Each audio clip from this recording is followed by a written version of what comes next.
We can get those routers. Those routers, wow! If you got those routers, what that will show. And they don't want to give up the routers. They are fighting like hell. Why are these commissioners fighting not to give the routers? How simple could it be? That will tell the truth. And they don't want to give up the routers.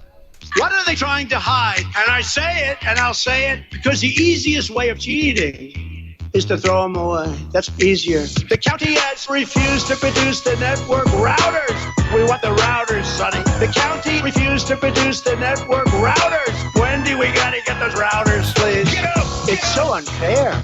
It's so unfair. It's so ridiculous. I'll be honest, though. Look, we all like to win. If I lost this election, I could handle it pretty easily. What? Run in 24, sir. You're gonna win. And I say, wait a minute. I just won 6 months ago. The big lie, they call it. Those trends are unproven. And knowing what happened in the election is a good thing, not a bad thing. It's a good thing, not a bad thing. It's a good thing. The county has refused to produce the network routers. We want the routers. Network routers. Wendy, we gotta get those routers, please. Get up! If you think about cancel, everything about cancel culture, they want cancel culture. But what they don't want to do is anything having to do with the 2020 election. We have no press. We have no voice. They almost got away with it. They may have gotten away with it. And I've got to tell you, I've got to say this. I've never said it before, but I've always thought it. I get along with Putin because that's a good thing, not a bad thing. The county has refused to produce the network routers. Wherever you are, make it Truth Frequency Radio. Here we go, hour one.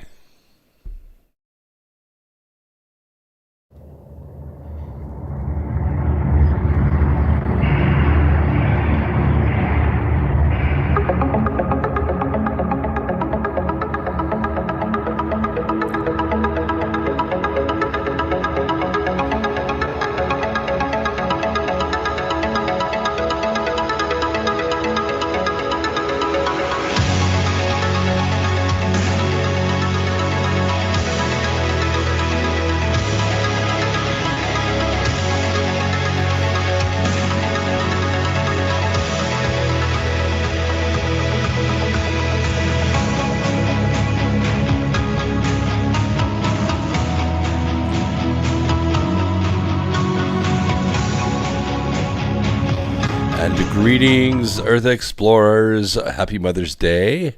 Welcome to X Squared Radio. I'm your host, Brooks Agnew, coming to you live from an undisclosed location east of the Appalachian Mountains. This is where the past meets the future. And here the results are always positive. We might go a little past your imagination, but have no fear. You will be safely traveling with us. Thank you so much for joining us tonight. We are streaming to you live on audio through the Truth Frequency Radio Network, where the Truth Freaks hang out, and we are not afraid to let our Truth Freak flag fly. And we are also streaming to you live on several video platforms, including Foxhole and Twitch and Facebook and DLive and Twitter and YouTube and Rumble and Rockfin. That's a lot of video platforms. You can find us everywhere under Brooks Agnew. All right, thanks so much for joining us, and the chat room is already flowing. Thanks so much for everybody showing up tonight. It's also pretty full at tfrlive.com, so we appreciate all you guys showing up. Calm One and Dramatic Mind and Joyful Traveler, Fancy Guest, Cool Civilian, and, of course, Lucky One. Good to see you out there, and Sophia. And I think on Golf Clash today, I think I played Bill's Mafia. Yeah, I think I played Bill's Mafia on Golf Clash today. I beat him.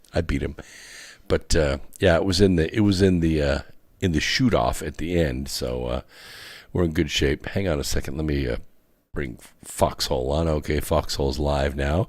Sherry Pittsburgh's out there. Keep True is out there, and Deep State Patriot is out there. Thanks so much for joining us. So we have a lot to go over tonight, and we're going to start out with our lead story, which I call the Sky River. A lot of people are talking about climate change. It's been a hot topic for quite a while. It gets the the brunt of a lot of misinformation, disinformation, propaganda, and false data. But it is throwing Earth's water cycle severely out of whack, according to experts. New satellite data is showing that fresh waters are growing fresher and salt waters are growing saltier at a very, increasingly rapid rate all around the world. And if the pattern continues, it's going to turbocharge rainstorms. We call that the sky river, the atmospheric river. Billions and billions of gallons floating over our heads every single day. The findings indicate a severe acceleration of the global water cycle, a sign that isn't as clearly observed in direct salinity measurements from ocean buoys, which typically measure a little below the surface of the ocean. But it's commonly predicted in climate models because the waters begin to separate salt water and fresh water quite a bit. Ocean evaporates a lot of water into the atmosphere and it rains on the land, and that makes fresh water more fresh. The interesting thing that kind of throws a wrench in this theory that's being put out there is that water levels are down everywhere. I look at Lake Mead, I look at other large lake systems that normally have a lot of water or a full pool about this time of year, being the spring rains and everything, and they're not. Now in Tennessee and Georgia, in North Carolina, South Carolina, everything's full pool. Everything is really doing well. But if you go out to Arizona, you go out to Nevada, you go to Colorado, you go to California, you see these lakes are down. Now, we're not really sure why that is, but we think it's because not enough rain in the mountains, not enough snow in the mountains, although it doesn't make a lot of sense. It seems like somebody's draining all the water out to the ocean. If, and this is a big if global temperatures increase, and by that we're talking about the average temperature, the climate activists expect there will be a greater evaporation on the ocean's surface, which will make the top layer of the water saltier, and it'll add moisture to the atmosphere, as I said. And this should increase rainfall in other parts of the world, diluting some bodies of water to make them even less salty. That's the part we're really not seeing right now. The pattern can basically be described as, wet gets wetter, dry gets drier. And it's really a cause for concern, but a lot of times the data is collected and it's treated in such a way as to support the theory. It doesn't necessarily mean that the conclusion is correct, because the data is not collected properly or evenly, or should I say dispersed properly. Because one of the phenomenon that they leave out of their models is that our atmosphere is quite a few 100,000 feet thinner than it has ever been. And what does that mean? It means that the atmosphere doesn't extend as far out into space as it once did. And of course, a lot of people say, why is that? Why is the atmosphere shrinking? Well, it's because the sun is not adding enough to our atmosphere. Normally, the sun has coronal mass ejections. It has, sunspots that are high latitude, and, they create anomalous magnetic fields. Those magnetic fields snap and fall apart, and when they do, the concussion pushes particles out into space. And those particles are attracted to Earth if they're directed Earth direction, and they add to our atmosphere, and the atmosphere begins to grow. Well, if it grows, two things happen. First of all, it blocks shortwave radiation from the sun from reaching the surface of the Earth. The infrared reaches the surface, but not the ultraviolet so much. And the other thing that happens is when the Earth begins to radiate out its energy back out into space, like at nighttime, it doesn't go anywhere because the atmosphere is thick and it acts like a blanket. It kind of holds that energy in. And it has been attributed to what we call greenhouse gases, but that really isn't true. I mean, methane, yes, carbon dioxide, yes, but those don't last long in sunshine, just a few hours and they go away. What really is happening is the summers are getting hotter and the winters are getting colder. Now, it's easy to say, well, the average temperature of the Earth is, changing a quarter of a degree or a third of a degree one way or the other. But what really needs to be taken into consideration is the swing of the temperatures. So here in North America, or in the Northern Hemisphere, what we're seeing is wintertime records are being broken almost every year. And summertime records are being broken in the summertime. That is for high temperature and low temperature. And the same thing is happening in the Southern Hemisphere. We saw snow in Riyadh. We saw snow in Sydney, Australia. And this is very anomalous. You don't see, maybe a dusting every now and then, but not like, we would see in, say, southern Utah. And the other thing that we're seeing is the summer sunshine is quite a bit more intense. This does fit the model that the atmosphere is thinner, which means the high energy radiation is reaching the surface during the day, especially when the sun is high overhead, whether it's summertime in the northern hemisphere or summertime in the southern hemisphere, which we're about 50,000 miles closer to the sun when the southern hemisphere is in summertime than when the northern hemisphere is in summertime. We're about 50,000 miles further away from the sun because of the elliptical nature of our orbit. And that also means that at night, we don't have enough atmosphere there to keep the heat in. And so the heat is radiating back out into space. So we're seeing these swings, these seasonal swings get more and more intense. What does this do for the atmospheric river? It moves it a lot. It doesn't necessarily stay within the bounds of, in the banks of the Sky River. The Sky River begins to drift way north and way south. And that's why we're beginning to see redistributions of water that's dropping from the sky in the form of rain or snow or hail. And that is really what's driving these climate scientists crazy.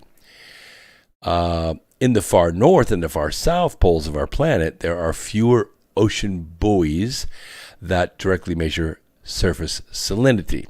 So they do it by satellite. They do it by, spectrographic view from space. It isn't as accurate. It isn't as precise. There's a difference between accuracy and precision. Precision is the little marks on the ruler as opposed to the big marks on the ruler. But accuracy means all the arrows are in the bullseye or all the arrows are way over in the right in the red circle.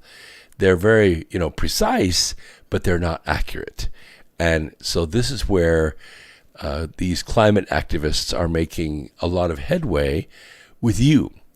So where the wind is no longer so strong, of course, the surface water warms up because there's no evaporation, there's no white caps, so there's no nothing to draw the temperature down and stir the water up. But it does allow the surface to become more salty than the lower layers and enable the effective evaporation to be observed with satellite measurements because, as you know, salt water doesn't evaporate. Only the water evaporates, which leaves the salt behind. That's why the surface becomes more salty. And this tells us that the atmosphere and the ocean interact in a stronger way than most scientists want to admit. And it has important consequences for the continental and the polar areas. Now, if you look at Earth from space, one of the things that you'll notice is most of the landmass upon which we live is away from the equator, from about the 30th parallel all the way up to about the 70th parallel. That's about where the landmass is. But in between the 30th parallels, 30 north and 30 south, there's only a couple of small strips of land. So this, as the weather becomes more extreme away from the equator, it becomes more temperate at the equator, which means the equator areas in between the two 30th parallels becomes the prime growing land. Now, the problem is that one of those areas is part of the Sahara Desert, right, below the 30th parallel. And that land was damaged a couple thousand years ago when, fields were salted and the vegetation was killed off, which allowed the sand to blow around and the desert to grow. But the last 10 years, nations have begun planting trees to shrink the desert. And now, if we look at the desert from space, starting from the equator and going north, the desert is beginning to shrink. It's beginning to go back green because the sand is being cooled by the vegetation. It's a great project, and I encourage them to continue, but it is going to change the way the atmospheric river moves. I remember a project, this was when I was a little kid. There was a project in California where they were discussing opening up the El Cajon Pass. And by opening up, I mean they were going to move a mountain. They were going to move a mountain. They were going to take a big chunk out of the San Bernardino Mountains and let the ocean air go way inland, up into the upper desert. And the project was thought that if we could irrigate the deserts, if we could get rain to go over those mountains, through those mountains, like it kind of does in the San Fernando Valley. I don't know if you've ever flown out of there, out of Fox Air Force, or Fox Air Base, or Fox Airport, but you could take off in the morning. I used to take flying lessons out of there at 7 o'clock in the morning. We'd take off at 7 o'clock in the morning. It's beautiful, crystal clear blue skies. Everything is cool. We would take off, fly out east, and do whatever our maneuvers were. We were up for about an hour. But when we would fly back, sometimes the instructor would have to take over the airplane because I wasn't instrument rated, and we couldn't see the ground because of the smog. This is a combination of pollution and fog that would blow in from LA. It would blow through the pass, and it looked like a big kind of foggy river that just came in and filled up the whole valley, and you could not see the ground unless you got down to, about 1,000 feet or under. This is a pretty low ceiling, for a 14-year-old to try to land an airplane. And I can remember, putting flaps down and coming in on the Omni. Excuse me, I had itched my eye. Still have allergies a little bit. And being lined up with the runway and not seeing it. Not seeing it until like 750 feet. Oh, there it is right there. Of course, you're going, 70 miles an hour in a Cessna 152. And looking for that ground, and a little nervous that it might be like 20 feet away. But it always worked out. But the point is, that's what's happening. That's what they wanted to have happen to the upper desert, to the 29 Palms area. They wanted the cool, foggy air from the ocean to blow up there in the desert and irrigate that desert. It would have changed, all of Southern California. It never happened. The project never went through. Good to see you out there, Nancy. Hello to you, too. Bubba Ragu, I guess that's the way it is. Hello to you, too, Delina. And ISOT 1984, good to see you. Pariah the Boneless, whatever that means. Thank you so much for showing up. Appreciate it. And all my friends at Foxhole, too. Vader 369's out there. And With God's Grace is out there as well. Yes, the High Frequency Active Auroral Research Program. As you know, in 1997, I was one of the featured scientists in a most remarkable documentary called Holes in Heaven that was about HAARP. It was by far the most highest selling video documentary about that project. And lots of clips from that are still used today. And then later I did one for the History Channel, and later one for the Science Channel, and I did one for Jesse Ventura's Weather Warfare, which is the debut episode of that on Truth TV, and it was awesome. It was great. We built a model and showed how it worked, showed how water molecules can be zapped with those frequencies at high voltage. So I'm not going to say the jury is still out on climate change. Obviously, the climate is changing, but there is no proof that humans have anything to do with this. And one of the things you need to be aware of, that right now, here we are in 2022, and this has been happening for a while. It was happening while we were writing the Arc of Millions of Years series. We started writing in 2001. We finished in 2004 with the first volume, and then we published 3 more volumes after that. So 2,000 pages on the origin and destiny of Earth. But during that time, there were an increasing number of earthquakes and an increasing number of volcanic activity, especially along the Pacific Rim, or the Rim of Fire.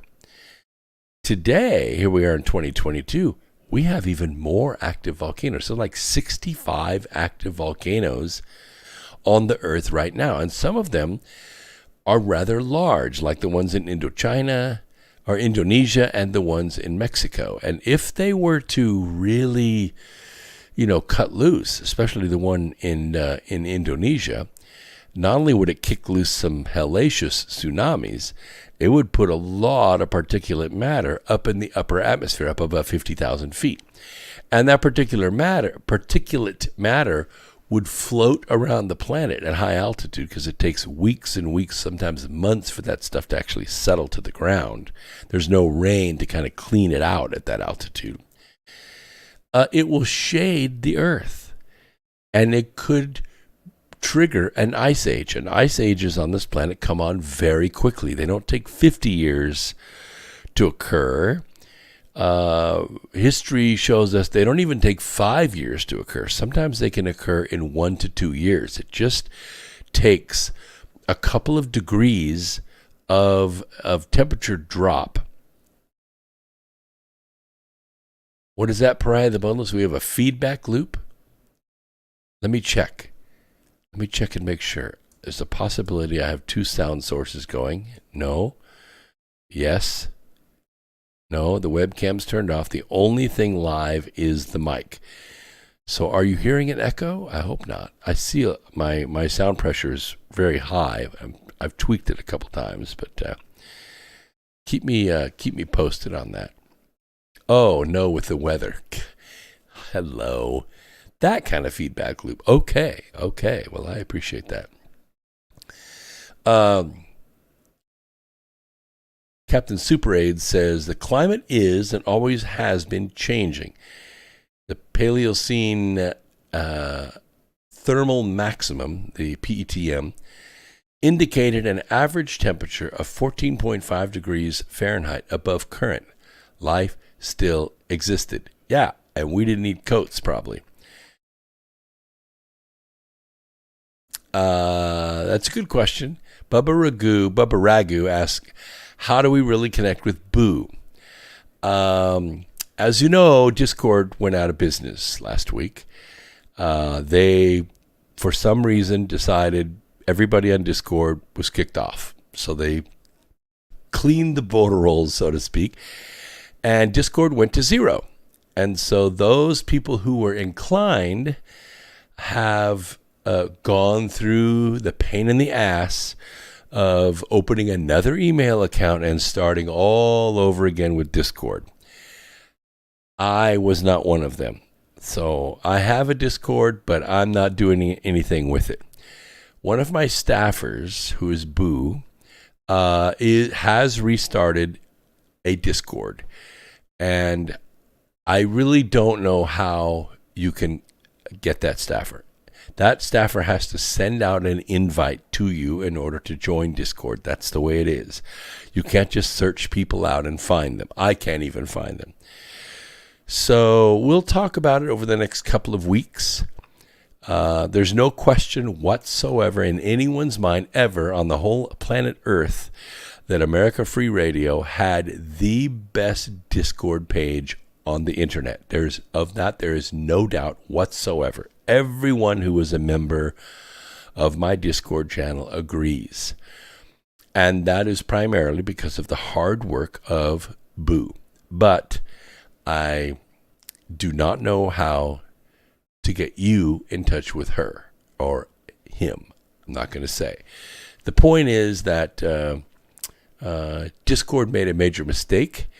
I think it is going to be the end of Discord. I think Discord didn't really have a revenue model. The guys that run it are very radical and have done a terrible, terrible disservice to truth, justice, and the American way. And I think they should pay by going extinct. That's my personal opinion. Let's move on to the next article here. I want to talk a little bit about election fraud. As you know, Dinesh D'Souza, his movie 2,000 Mules came out. It was aired as much as it could air last night. It aired multiple times. It was shared with multiple millions of people. There were, at any given moment, there were 30,000 people just watching the Rumble. And it was everywhere. It was being shared in groups all over the planet. There were millions of people that saw that. Social media stayed up all night long and all day today, removing all the links from all social media, Twitter, Facebook, everywhere except places like WeGo and OnUp, some of the boards. It's still live there. It doesn't mean it's gone. It just means that the global syndicate is working overtime to try to keep those facts out of the people's hands. Some people are just against it. They hate America, they hate patriots, and they're not going to listen to reason. Other people will hear the truth, and it will wake them up. So what occurred in November of 2020, to be sure, to be clear, was not voter fraud. Don't let anybody tell you that's what it was. It was election fraud on a grand scale, never before seen in America. I think we're getting close to break here on TFR. Yeah, we got about a minute and 18 seconds. So don't get me wrong here, Earth Explorers. Election fraud has been around since the Civil War. Whiskey, money, sex, and even threats of violence have been used by the global syndicate to get their hands on ballots. Now, it is clear we have an organized effort I call Ballots R Us. I'm going to tell you more about it right after the break. You're not going to believe it, and if you do, I'm going to show you what you can do about it. It's legal, it's constitutional, and it's real. We'll be right back after this. Don't go away.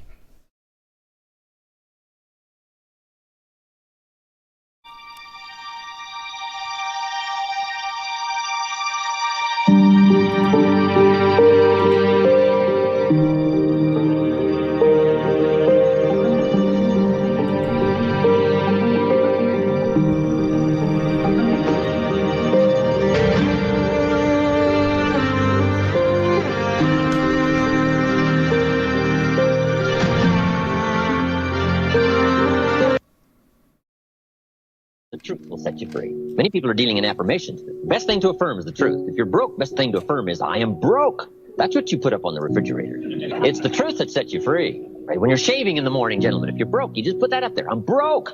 Nothing better to set you free than the awesome facts, the truth. So deal in truth. Affirmation without discipline leads to delusion. And the discipline and the accuracy of knowing your situation. You say, well, that's a bit negative. You've got to deal somewhat in negativity. You've got something fairly wrong with your heart. Looks like you're going to need a major operation. How many x-rays do you want them to take to find out what's really wrong? Somebody says, oh, just take one and see if we catch it. You say, no, not my heart. How many x-rays do you want them to take? It's kind of a negative subject, taking x-rays. How many? As many as it takes to find the full extent of the facts called the negative problem. So best to state the truth. Now we can deal with truth. Now we can deal with the problem. From the dawn of man, we have turned to nature to help attain balance within ourselves. But somewhere, we lost our way. Western culture is once again remembering the healing benefits of CBD, the non-psychoactive component of the hemp plant. That's why more and more people who use CBD report relief from inflammation and chronic pain, balanced blood sugar and cardiovascular system, relief from muscle tensions, tremors, migraines, headaches, anxiety, depression, and the list goes on. The big question is, where do you get it? Life is a 99% pure CBD oil made with all organic ingredients, and it's available to TFR listeners worldwide. If you use coupon code TFR at checkout, you'll get $5 towards your order. Head on over to ialife.com now. That's AYA life.com. For 5,000 years, the world was ruled with wooden ships by one man. 242 years ago, a small group of free men crafted a new nation built on liberty and freedom. Global elites have been fighting to destroy this new nation called America ever since. Based on actual events, Charm of Favor tells a true story of how they corrupted the election system. They infiltrated federal agencies and murdered witnesses, judges, and even presidents to keep from being caught. Now, the largest and wealthiest crime syndicate the world has ever known has been drawn out of the shadows. They have killed hundreds of Americans and recently attempted to assassinate half our congressmen. Still, they escape arrest through an almost supernatural charm of favor. Read Charm of Favor and be prepared to open your eyes to what may lie just around the corner. Charm of Favor is available on Amazon and Barnes & Noble.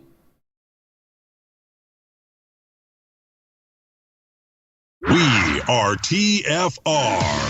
My faith in destiny is all I need to prevail. Truth Frequency Radio.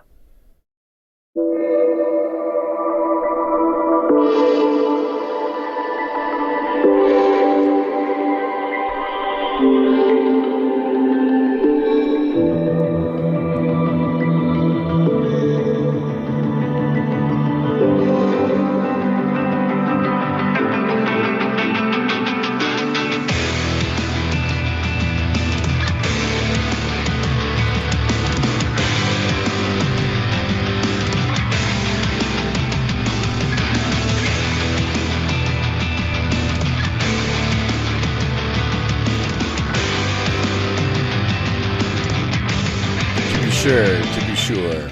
Bryce Blaine in the chat room says, shame MSM no longer has any honest investigative reporters.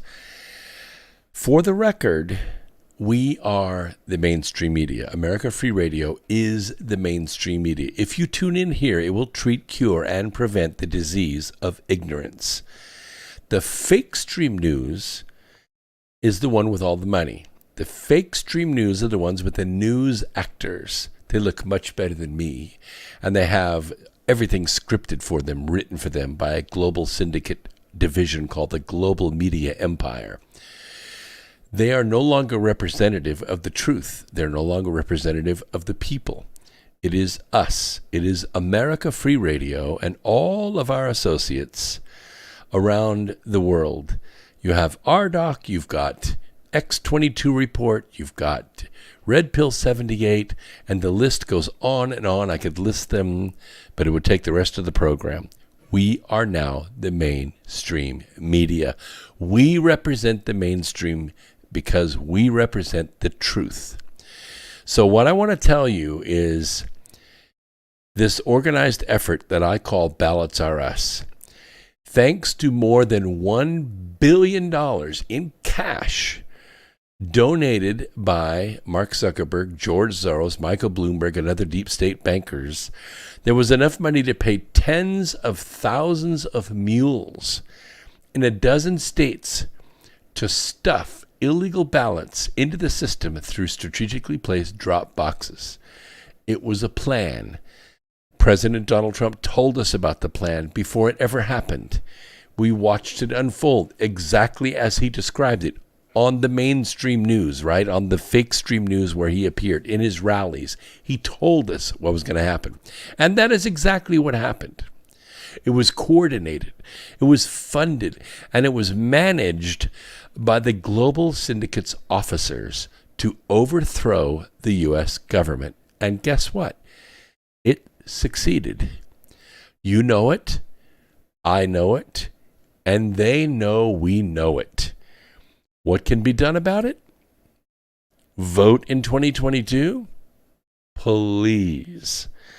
Who has the authority to correct this crime now that the proof is solid enough? On October 22nd, 2012, Lance Armstrong was formally stripped of 7 Tour de France titles he won from 1999 to 2005, and he was banned for life from competitive cycling after being charged successfully with systemically using illicit performance-enhancing drugs and blood transfusions, as well as demanding that some of his tour teammates dope in order to help him win races. It was a dramatic fall from grace for the one-time global cycling icon who inspired millions of people after surviving cancer, then going on to become one of the most dominant riders in the history of the grueling French race, which attracts the planet's top cyclists. But wait, he won, didn't he? Yes, but he cheated. So they stripped him of his reward and shamed him into oblivion. So who has the authority to strip Virtual Joe and his gang of criminals of their stolen trophies? Well, as it turns out, there's a little thing called quo warranto. It is a legal proceeding during which an individual's right to hold an office or governmental privilege is challenged. In Old English practice, the writ of quo warranto, an order issued by authority of the king, was one of the most ancient and important writs. It has not, however, been used for centuries, since the procedure and effect of the judgment were so impractical. A writ of quo warranto is not a petition. It is a notice of demand issued by a demandant to a respondent claiming some delegated power and filled with a court of competent jurisdiction to hold a hearing within 3 to 20 days, depending on the distance of the respondent to the court, which is about less than 20 hours now, to present proof of his authority to execute his claimed powers. If the court finds the proof insufficient, or if the court fails to hold the hearing at all, the respondent must cease to exercise the power. If the power is to hold an office, he must vacate the office. The writ is unlike a petition or motion to show cause, because the burden of proof is on the respondent, not the demandant. By itself, the writ does not seek the support of the court to order the respondent to cease the exercise or vacate the office. That would be an accompanying writ of prohibito, or a writ of mandamus. All such writs contemplate enforcement by the people as militia, although that could include the sheriff or constable or a commander of the militia. The right involved is that of the respondent to present his evidence. In other words, Virtual Joe and his gang of criminals must present evidence that they deserve to hold their office. These writs are called prerogative writs because they are supposed to be docketed ahead of all other cases except their other prerogative writs. The demandant represents the sovereign, the people, and anyone may appear in that capacity, even without a personal stake in the decision. You could file it. I could file it. I may very well file it. A writ of habeas corpus may be regarded as a subset of quo warranto for cases where the claimed power is to hold a prisoner but with the addition of a requirement to produce the prisoner in court, not just appear to present evidence of authority. The prerogative writ of quo warranto has been suppressed at the federal level in the United States and depreciated at the state level, but it remains a right under the 9th Amendment. You don't hear much about it, which was understood and presumed by the founders and which affords the only judicial remedy for violations of the Constitution by public officials and agents. Here are a few writings on the subject. Revival of the writs must be combined with reviving standing for private prosecution of public rights, subverted by the cases and controversies doctrine and the decision in Frothingham versus Mellon, 1923, which is discussed in an article by Steve Winter, and I'm going to leave the link in my newsletter tonight, which you can get for free by going to brooksagnew.com and signing up for the newsletter. It is so simple to do. The article is called The Metaphor of Standing and the Problem of Self-Governance, and it's written by Stephen Winter. Now, although some of these writings are copyrighted, we're assured that all the chapters, all the ones still copyrighted, have been attached to pleadings in various cases. So they are actually public record. I can actually share them with you in my newsletter, okay? So it is going out because it is in the public domain. If you don't have my newsletter, shame on you, because it's free. It costs nothing. It means it doesn't cost you anything. Just your name and your email address, and boom, you're going to get it every Wednesday and every Sunday. Great information like this in there.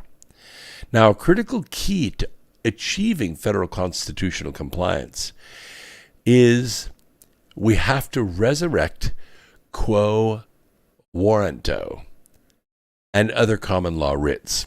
This involves reasserting and strengthening the original All Writs Act and repealing or declaring unconstitutional legislation such as the Tax Anti-Injunction Act and those rules of judicial procedure that have restricted the jurisdiction of federal courts to accept these writs and grant a fair hearing.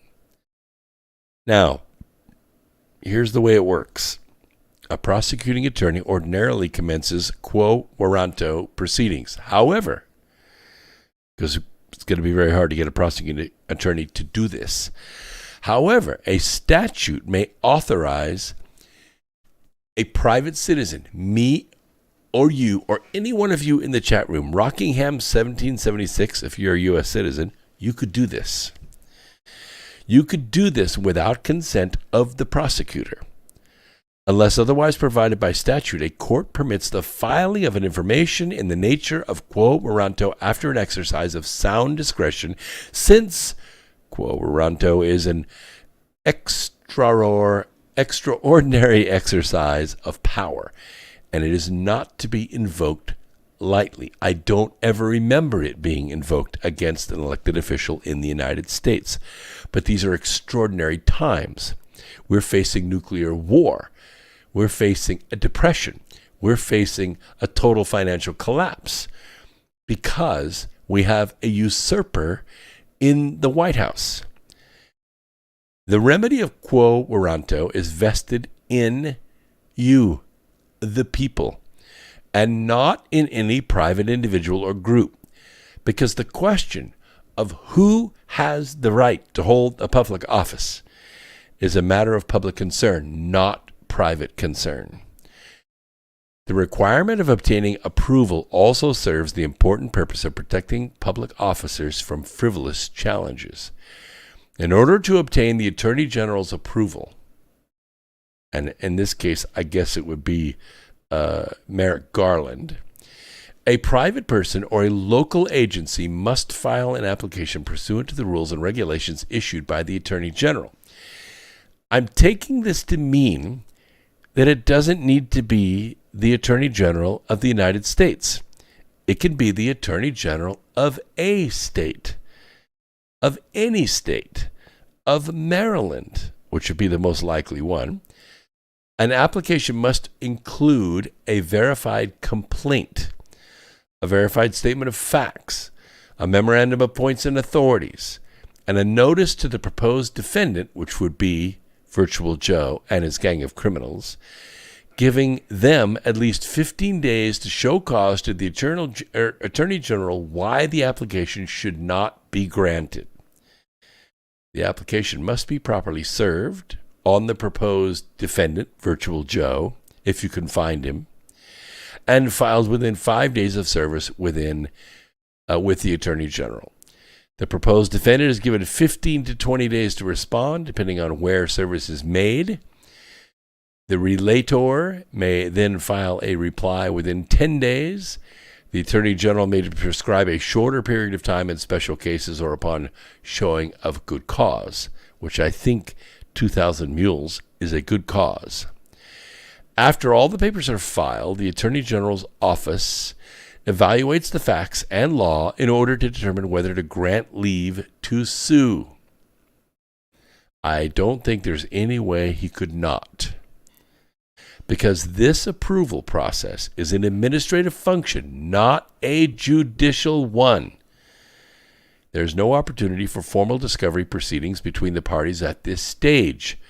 From time to time, the Attorney General may ask one party or another for additional information in order to make a full evaluation of the application and responses. I believe the states, Arizona, Georgia, Michigan, Wisconsin, Pennsylvania, New Hampshire, all have sufficient evidence they could pile on the Attorney General.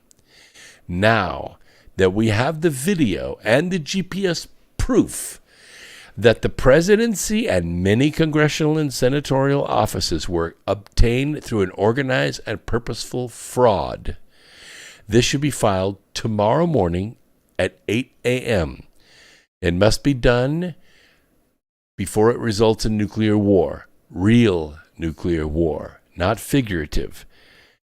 I say take us back to October of 2020 and do it right now, before it's too late. We saw how desperate Virtual Joe and his gang of criminals are. Believe it or not, I know this is beyond belief. It really is. It just stuns me. Virtual Joe actually sent his wife, actually sent an unelected American, no official office whatsoever, sent an unelected American to a war zone in Ukraine to meet with the Ukrainian presidency. That's how desperate they are. Because Virtual Joe might have said, if they shoot her plane out of the sky, what is it to me? It means nothing. We've lost nothing. If they shoot her plane down, it'll only make us mad, right? Which is exactly what we want. So go ahead and send her. We have nothing to lose and everything to gain. Wow. Is that stunning or what? Absolutely floors me. What really floors me is that Pelosi and Schiff and their handlers got to go, and their planes were not molested at all. Who knows how much cash they carried with them on those planes? All of that stuff is protected. Yeah, it's kind of crazy. All right, let's. So that is in the works now. I've put it out there. The universe has heard it. Thousands of people have heard this tonight and on other programs through all these media. Quo Warranto, W-A-R-R-A-N-T-O. It has been around a long time. It's protected by the Ninth Amendment. It is constitutional. It is legal. And it is vital that it gets filed. Somebody out there, do it. Just do it. All right.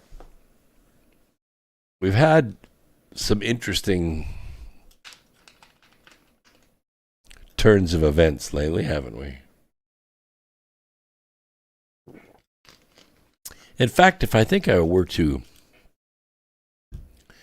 add up all of the battlefronts that Virtual Joe and his gang of criminals have engaged over the last 18 months, we're going to see that they have lost on every single front. Every single lawsuit they have lost. President Donald Trump won 55 out of 55. His endorsements won 55 out of 55 primary elections this week. And the interesting thing about it is many of those were incumbents. You know what that means? It means the incumbent lost his or her primary. They're out. They're fired. They're not coming back. They're not coming back. That cash machine that they put in place, it's over for them. They are not the candidate any longer. They're not on the ballot. It's the person who beat them in the primary. It's Donald Trump's endorsement that's on the ballot. And there are more primaries to come. And I expect the same kind of slaughter. Donald Trump is the kingmaker of that. There is no doubt. So what is coming in November? If, and this is a big if, I have a lot of friends that disagree with me. If the election is allowed to happen in November of 2022, the Democrats are facing bankruptcy. They're facing bankruptcy. Of course, they're going to lose 50, 60, maybe 75 seats. That's just on the federal level. You remember what happened when Barack Obama was president. We're talking he was elected, right, in 2008. In 2010, there was a midterm election. In that midterm election, Democrats lost over 750 offices around the country. And in 2012, they lost even more. And in 2014, Barack Obama had all but decimated the Democrat Party from the federal level all the way down to the local county level. Democrats had lost thousands, over 2,000 offices around the country. Democrats had lost because of the leadership of Barack Obama. Now, how do you come back from that, especially with the election of Donald Trump and the direction that the country went? The economy was moving. We were energy independent. Everybody was working. Nobody was at war. We went like 18 months and didn't have a soldier die anywhere in the world. That's crazy. We haven't had that since the Civil War. It was unprecedented times. It lets you know just how desperate the global syndicate was. They had to end it. And the only thing they knew to do was to attack. They tried with a bioweapon. It wasn't really as bad as it was cracked up to be, but it didn't matter. They empowered the CDC to shut down 187 countries around the world, and the World Health Organization exerted its authority, backed by the Pan-European Army, and the entire global economy was brought to a standstill out of what? Out of fear. Totally out of fear.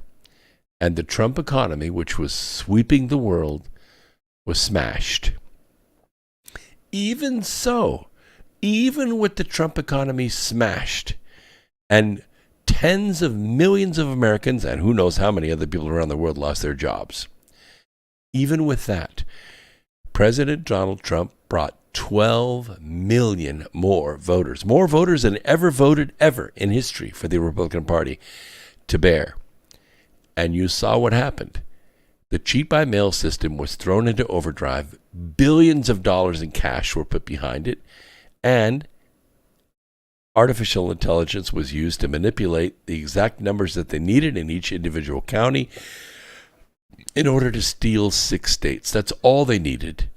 All they needed. They had 15 states that were signed up in Common Cause, which is the nonprofit that was involved in all of this. But they only needed 6 states. And they got the 6 states. They got the 6 states because it's winner take all in a state. And even with that, the fraud was so obvious that on January 6th, Arizona started the ball rolling by refusing to enter its electors. And Vice President Mike Pence adjourned the meeting so that Arizona could go consider what it was going to do with its electors. During those few minutes that procedure was ongoing, it took about 7 or 8 minutes for this to occur, because Arizona stepped forward, made its statement. Ted Cruz said, yes, I'm the senator that signed. Their congressman stepped forward. Yes, I'm the congressman that signed. Ted Cruz was the senator, and what happened was Vice President Mike Pence granted the motion, adjourned the meeting, and during that 6 or 10 minutes, Nancy Pelosi left the podium, and minutes later, someone screamed, "We're under attack. We're under attack." Somebody let the Capitol Police know, open the doors, and let the tourists in. Let the weirdos in. And somebody screamed, "We're under attack." They scooped up the elector boxes and hightailed it to their safe rooms. And when they came back, Nancy Pelosi stood with an iron fist on those states and said, "You will come to the line and you will certify your elections. No more arguments." And that's what happened. And of course, 600 of those patriots were jailed. Many hundreds of them are still in a 19th century dungeon in Washington with no rights, no bail, and they're tourists. They're tourists. They just were invited in to snap some pictures and take a tour with the Capitol Police right at their side, and now they're in prison. And all this is a sham. All this is a sham, and you're being shown a TV show. And it needs to stop. And it can stop as long as we take this legal action called quo warranto. And all of these charlatans that that took their seat in January of 2021, they can be thrown out. It's enormous. It's enormous. It's a big job, but it has to be done, or we're going to lose the country. In fact, we're going to go to war. So we got about 1:21. I want to talk a little bit about what happened with Roe v. Wade. I kind of let the dust settle a little on this because I'm so close to it. As president of the Rutherford County chapter of Right to Life in Tennessee, it was the largest chapter in the state. We had a huge email database and a huge following. We elected a governor. We elected a senator. We got Al Gore out of office. I mean, we did a lot of stuff. But I'm too close to the pro-life issue to really sound off last week. But this week I can say something because now the dust has settled and we've got a little more legal perspective to it about this leak of the draft. We'll take a quick break. Right after the break, we'll get into it.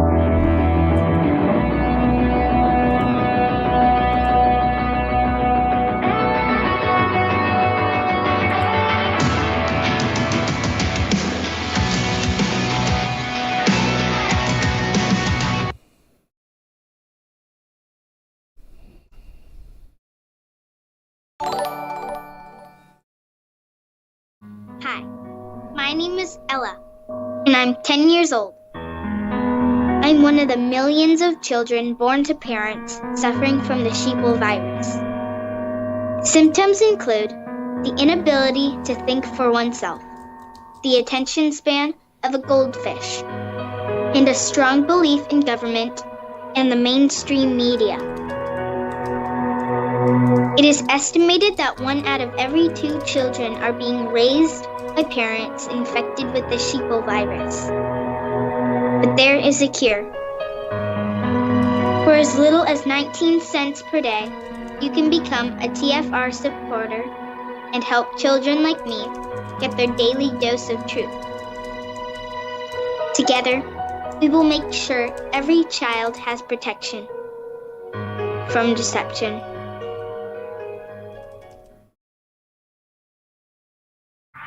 Proverbs 4:20.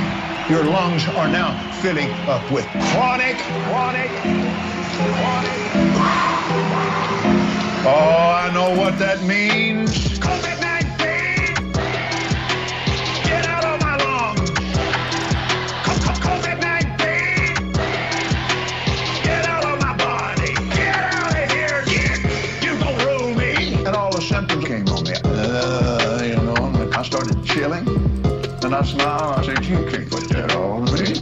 And the worse it hurt, the bigger the my smile got. Elbow, I call you well. Back, I call you well. Knees, I call you well. Feet, I call you well. Kidneys, I call you well. Bladder, I call you well. Stomach, I call you well. Intestines, I call you well. COVID-19, get out of my lungs. COVID-19, get out of my body. Get out of here, And that devil comes up there. Well, you're not healed. You got COVID-19. COVID-19! Let the word fight its own fight. Here, Satan. Hold this. They said I'm better today. Well, that's COVID-19 for somebody. Now then, I have some videos I want you to watch. COVID-19! Get out of my lungs! COVID-19! Get out of my body! Get out of here! Hey, Nico Blue, Steno, Oprosteno, Get out of here! COVID-19! Get out of my lungs! COVID-19! This is the Truth Frequency Radio Network. TFR. Truth Frequency Radio.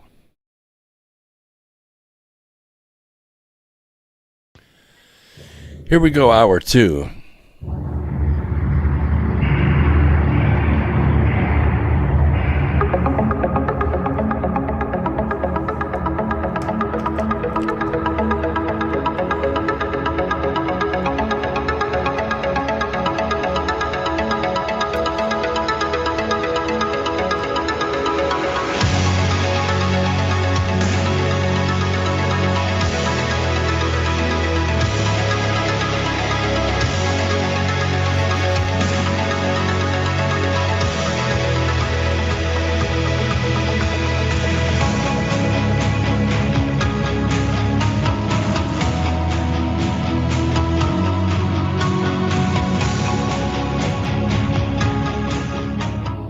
Thank you so much, Earth Explorers, for staying with us. We are streaming live on the Truth Frequency Radio Network on audio. This is going out through TalkStream Live to AM and FM radio stations all over the planet right now.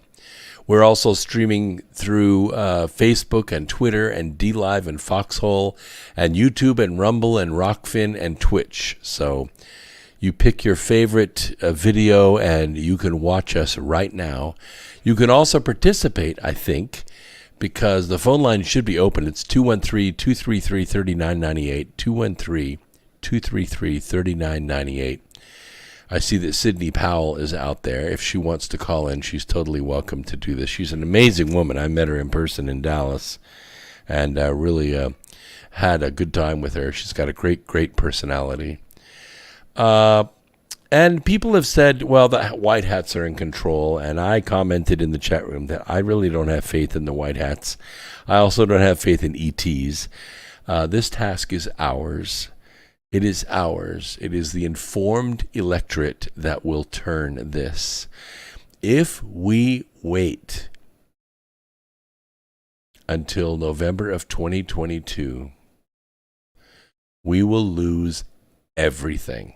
Maybe even our lives. Action needs to be taken. A new front needs to be opened. And it needs to be offensive from us to them within the bounds of the Constitution. That's why I mentioned quo warranto tonight. If you're an attorney out there, if you're a paralegal out there, if you know anyone that's a paralegal or an attorney, get this written and get it filed. If you need help, let me know. We'll get a hold of Mike Lindell. We'll get a hold of Dinesh D'Souza. We will get whatever it takes to get this filed. This offense needs to be opened, and it needs to be opened right now. All right. I do want to kind of leave that behind because I want to talk about this Roe v. Wade decision.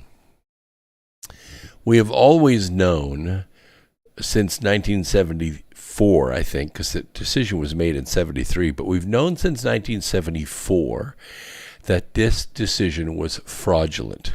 We've also known that not only was it a violation of the Constitution, and there was no constitutional support for it whatsoever, it was completely activist by the court of that day. But we also know that political pressure has been brought to bear on this subject like no other subject. It's been made a litmus test. And a lot of people say, well, why? Well, okay, there are a couple of reasons why. The easiest one for us to understand is the monetary reason. That is to say, we know that abortion is a multi-billion-dollar industry. It's built on harvesting and selling the flesh of human babies.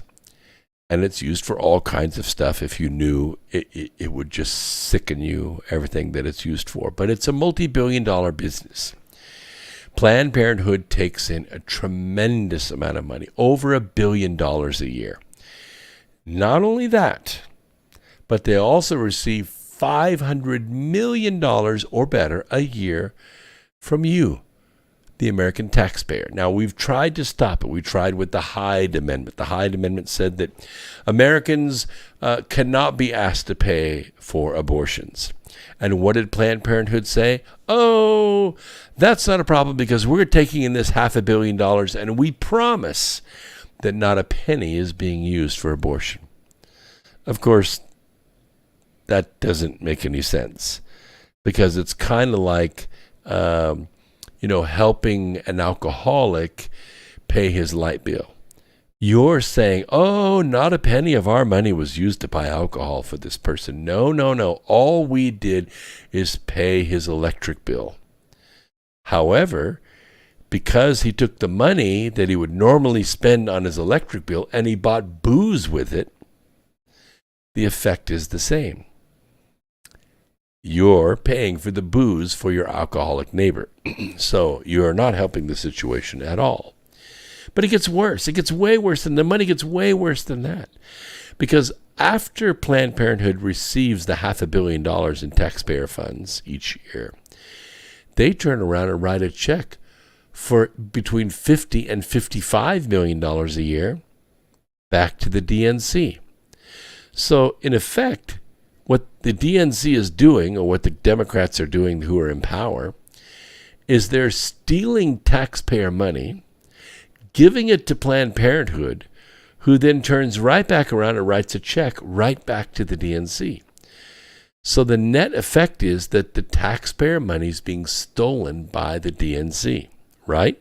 I mean, you get it, right? You see that happen, right? So this is a matter of life and death for the Democrat Party. This is why Elizabeth Warren and Kamala Harris and, all the activists are so adamant about this, because it's big money for them.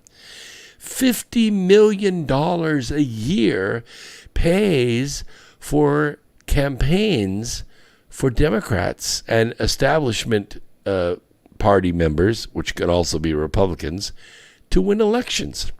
This is why patriots can't get elected, because they are outspent on the local level because of this Planned Parenthood money. And if you come out against abortion, it is all guns brought against you, literally, because you are cutting into their money. So I've been saying since I was president of Tennessee Right to Life Rutherford County chapter the I guess this is the late 70s. This is billion-dollar butchery. This is exactly what this is. It's billion-dollar butchery. So it's more than these things, though, when we're talking about this draft, because this draft is not, it's not a memo. It's a 90-page decision, and it's very eloquent, and it's very powerful. And whether the draft opinion stands or whether it falls, this is a great moment of moral clarity for all of us, because now we see this is a great time of peril.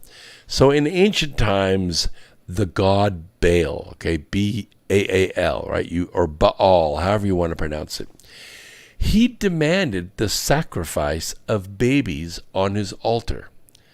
Yes, baby animals, of course, but human babies. They stabbed them and let them bleed out on rocks. And this fake god, who was a demon trying to bless people who were praying to it, needed the flesh of their newborns, needed to kill them, because it was a kind of a type and a shout of the sacrifice of the Son of Man, right, that was going to come. Now we see, probably more clearly than we have than the last 40 years, the severity of what Roe inaugurated in 1973 and Casey sustained in 1992. And by snatching the question of abortion from the American people and their elected representatives, and doing so with really shitty jurisprudence. I mean, really bad jurisprudence. Even freshman law students look at this and go, what the hell? It has been distorted in so many other areas of constitutional law. Roe split this country, and it sowed the seeds of a constitutional crisis. It could be nothing else than that. Whenever the court writes law out of whole cloth, you're going to get this problem. And the contours of that crisis are really coming into view right now, like never before. Really, really like never before.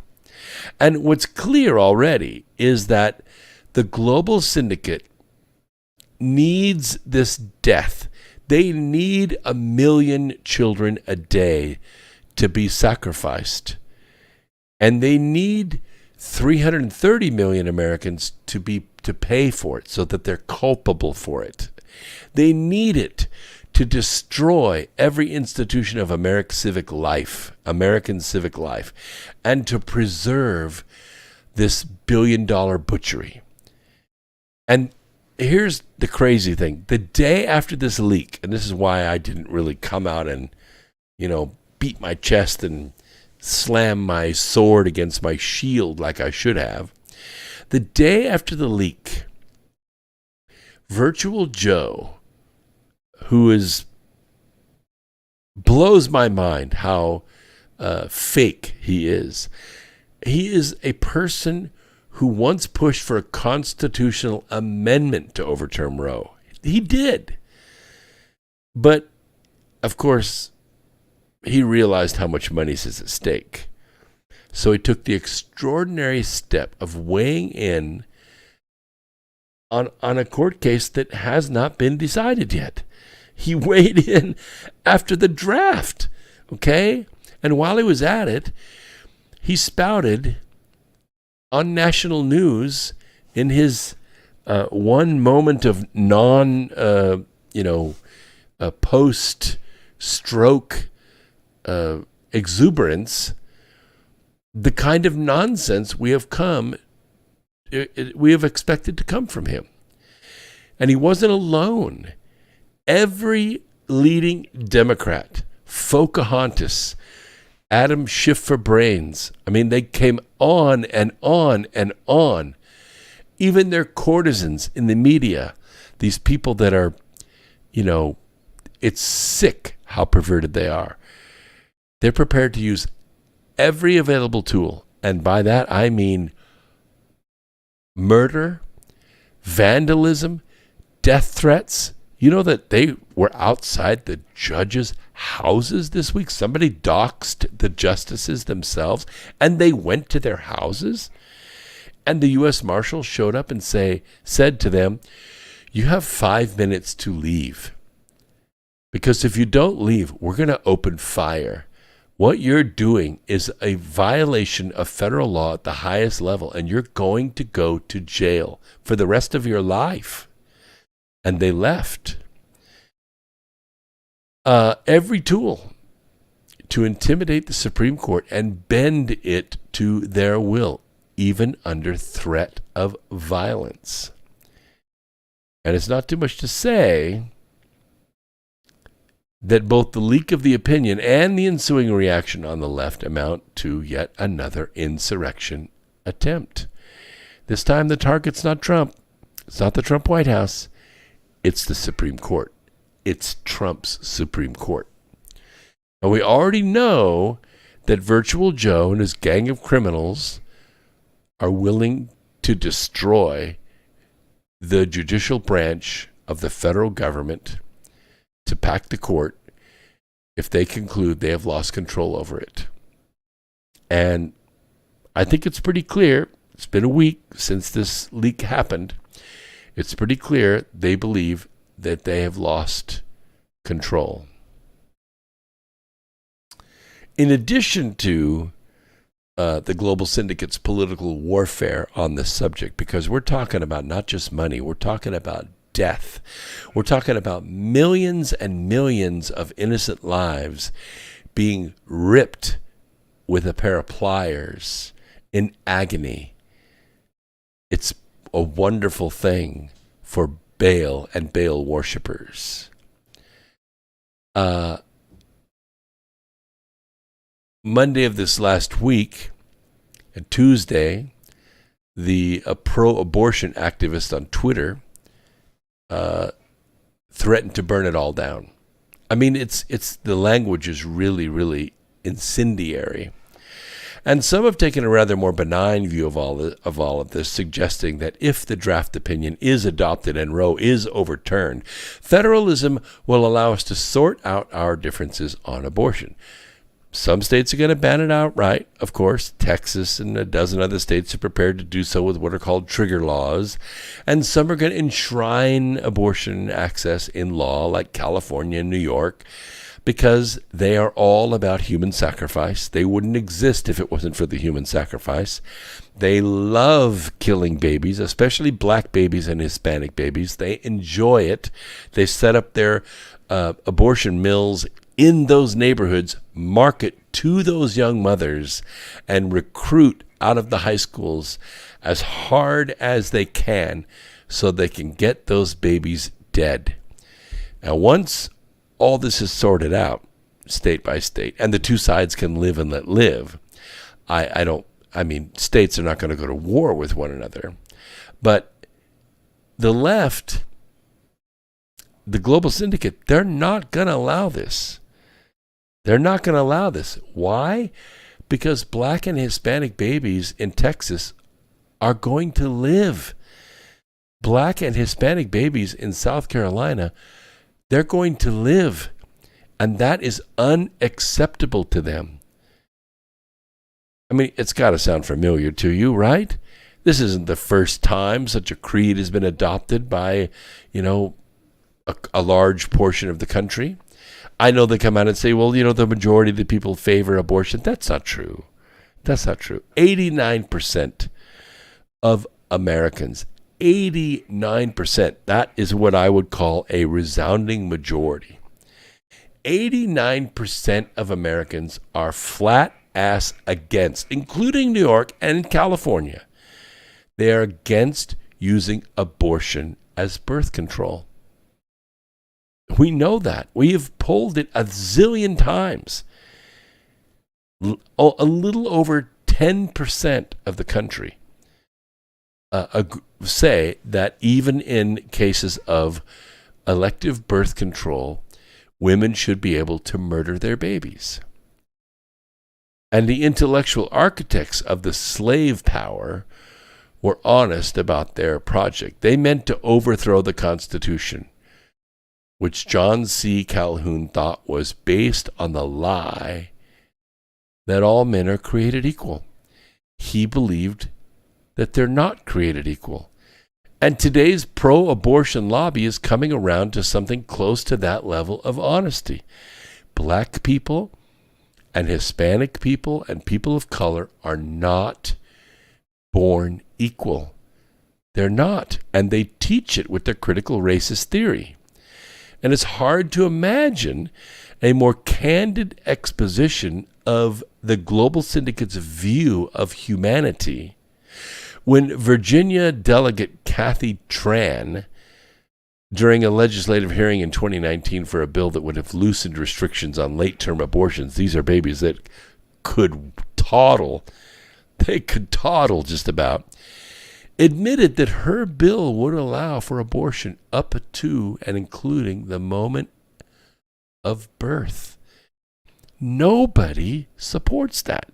Less than 6% of the country believe that a baby in the 9th month, right before labor, can have its skull crushed and all of its limbs torn from its body and its torso vacuumed out of the woman's womb just because the woman changed her mind, doesn't want to have it, doesn't want to let it breathe air. Earth explorers, this is not 1858.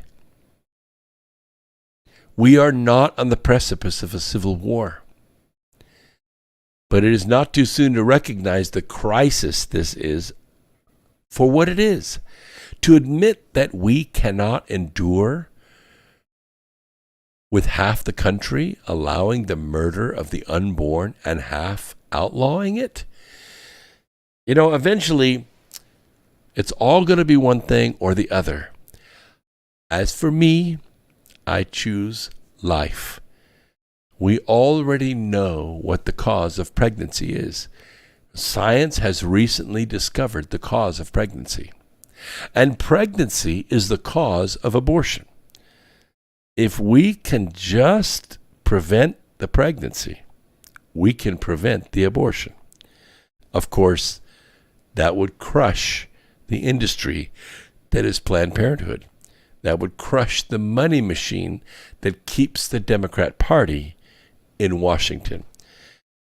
That's why they market their services to minorities in poor neighborhoods, because they know if they can attack the uneducated, keep them having sex younger and younger and younger, teach them about it in age 5, age 8, as soon as they're able to get pregnant, 12, 11. If they could teach enough kids, they could harvest enough babies to make billions more. I'm sorry, Earth Explorers, that is their industry. Those are the facts, that's the truth, and we have 40 freaking years to prove it. All the evidence is there, and there's no evidence refuting that. What is this? Irish Kate says, who are we talking about? These are big things. Jane Roe. Okay, Jane Roe, okay. Says she reportedly received $450,000 in benevolent gifts from the pro-life movement to change her stance. The Guardian reported the documentary, filmed in Texas in the final months of McCorvey's life, will be broadcast on the FX cable channel. It explores her troubled upbringing and how she became the poster child for the pro-choice movement before her conversion to Christianity in the 1990s. I'm not going to dispute the fact that maybe she received a lot of help, but when she testified that she had not been gang raped and that this decision that was made on her behalf was a violation of her civil rights, I believe her. I believe her. And when I look at the aftermath of that, in the 80s and 90s, we refined the technology to be able to see these fetuses inside the womb. And then marvelous in vivo photography was done showing these babies in motion from inside the sac, in floating in amniotic fluid, how they responded to music, how they responded to the mother's voice, how they smiled and sucked their thumbs, and how twins would embrace one another. These were living human beings, and they were breathing amniotic fluid. Nobody was on their side. The pursuit of happiness was not extended to them. Life, a constitutional, inalienable right, was not extended to them. Instead, a pair of stainless steel forceps were rammed into the uterus and tore those children apart and threw them in a tray to be sold. I'm sorry. That's the truth. And Brian Blaine, that's correct. So many infertile couples would love to adopt some of these babies that are being aborted. So sad. It's very true. It's very true. I have a lot of friends who would love to adopt, and they cannot because the babies are not available. The babies are murdered instead. All right. And, of course, there are efforts to codify this. It's not going to go anywhere. It's going to take 60 votes. Not going to happen. Joe Manchin, West Virginia, Kristen Sinema said, nope, that's not going to happen. They're not going to join the Democrat team. Calls for slim Democrat majorities in the House and Senate to quickly advance a bill. Not going to happen. It's inaccurate. This bill, by the way, is grossly named. I mean, it's offensive to me. Women's Health Protection Act. What the hell ever? Supposed to codify Roe v. Wade on a federal level. Not going to happen. Not going to happen. The bill's already passed by Speaker Pelosi's Democrat caucus in the House of Representatives, but it's not going to get to the Senate. The best they can do is a 50-50 split. It's going to take 60 votes for it to happen. Not going to happen. Dead in the water. Let's see here. All right, need to talk a little bit about J6. How much time do we have in this segment? We have about 1 minute and 20 seconds. Okay, we'll hang out. If you want to call in, anything at all, I'll take any and all questions. If you want to insult me, if you want to call me a son of a bitch for taking away a woman's right to choose, I don't think I am. I think a woman has every right to choose whether or not to get pregnant. We figured out what causes it. We know how to prevent it. It's the easiest thing in the world. People have been doing it for millennia, and they could do it now. Of course, you have a multi-billion-dollar industry that's trying to make sure that you get pregnant and make sure that you provide flesh for their fetal farming industry. But 213-233-3998 if you want to talk about it. We'll take a quick break. We'll be right back after this. Don't go away. More America Free Radio right after this.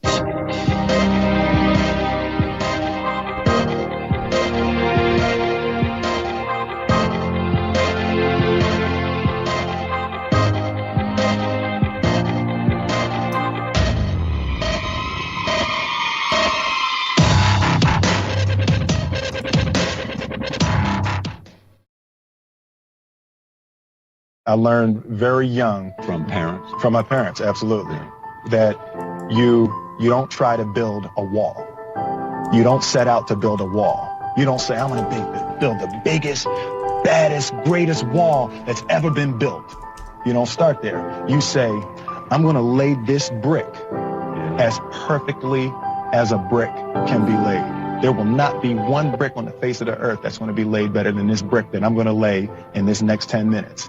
Yeah. And you do that every single day. And soon you have a wall. And soon you have a wall. Yeah. And I think psychologically, the advantage that gives me over a lot of people that I have been in competition with in different situations is it's difficult to take the first step when you look how big the task is.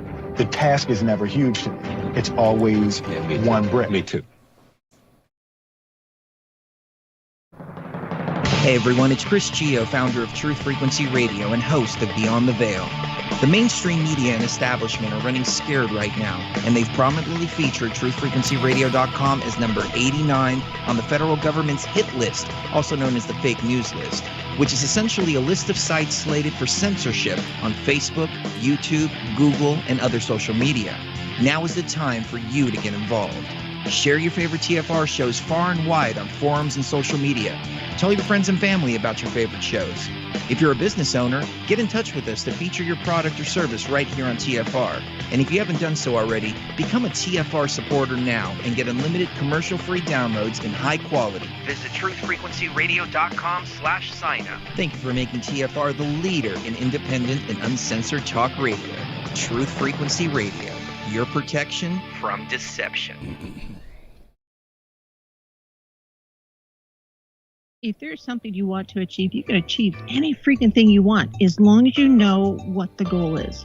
That's why goal posters or goal boards or even just telling someone what your goals are, writing them down is so important, because once you can identify your goal, it makes it so much easier to work towards it. And that's something that I think our children are not being taught in the school system right now, is how to set a proper goal. It's like, hey, what do you want to achieve? Well, the teacher gave me these things I want to achieve. Okay, well, what's that going to do for you? Well, I don't know. The teacher said I had to do it. Okay, that's great, but it doesn't teach them the logical thought process or the creative thinking process to develop a goal and then reverse engineer what they need to do to accomplish that goal.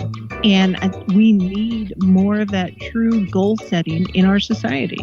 Otherwise, we just have a bunch of sheep who have no idea what they're doing. They're just bumbling around. Don't be a sheep, be a goat. They're more creative and adventurous anyways. Be an ornery goat. No hate, no hype, no fear. We are TFR Frequency Radio.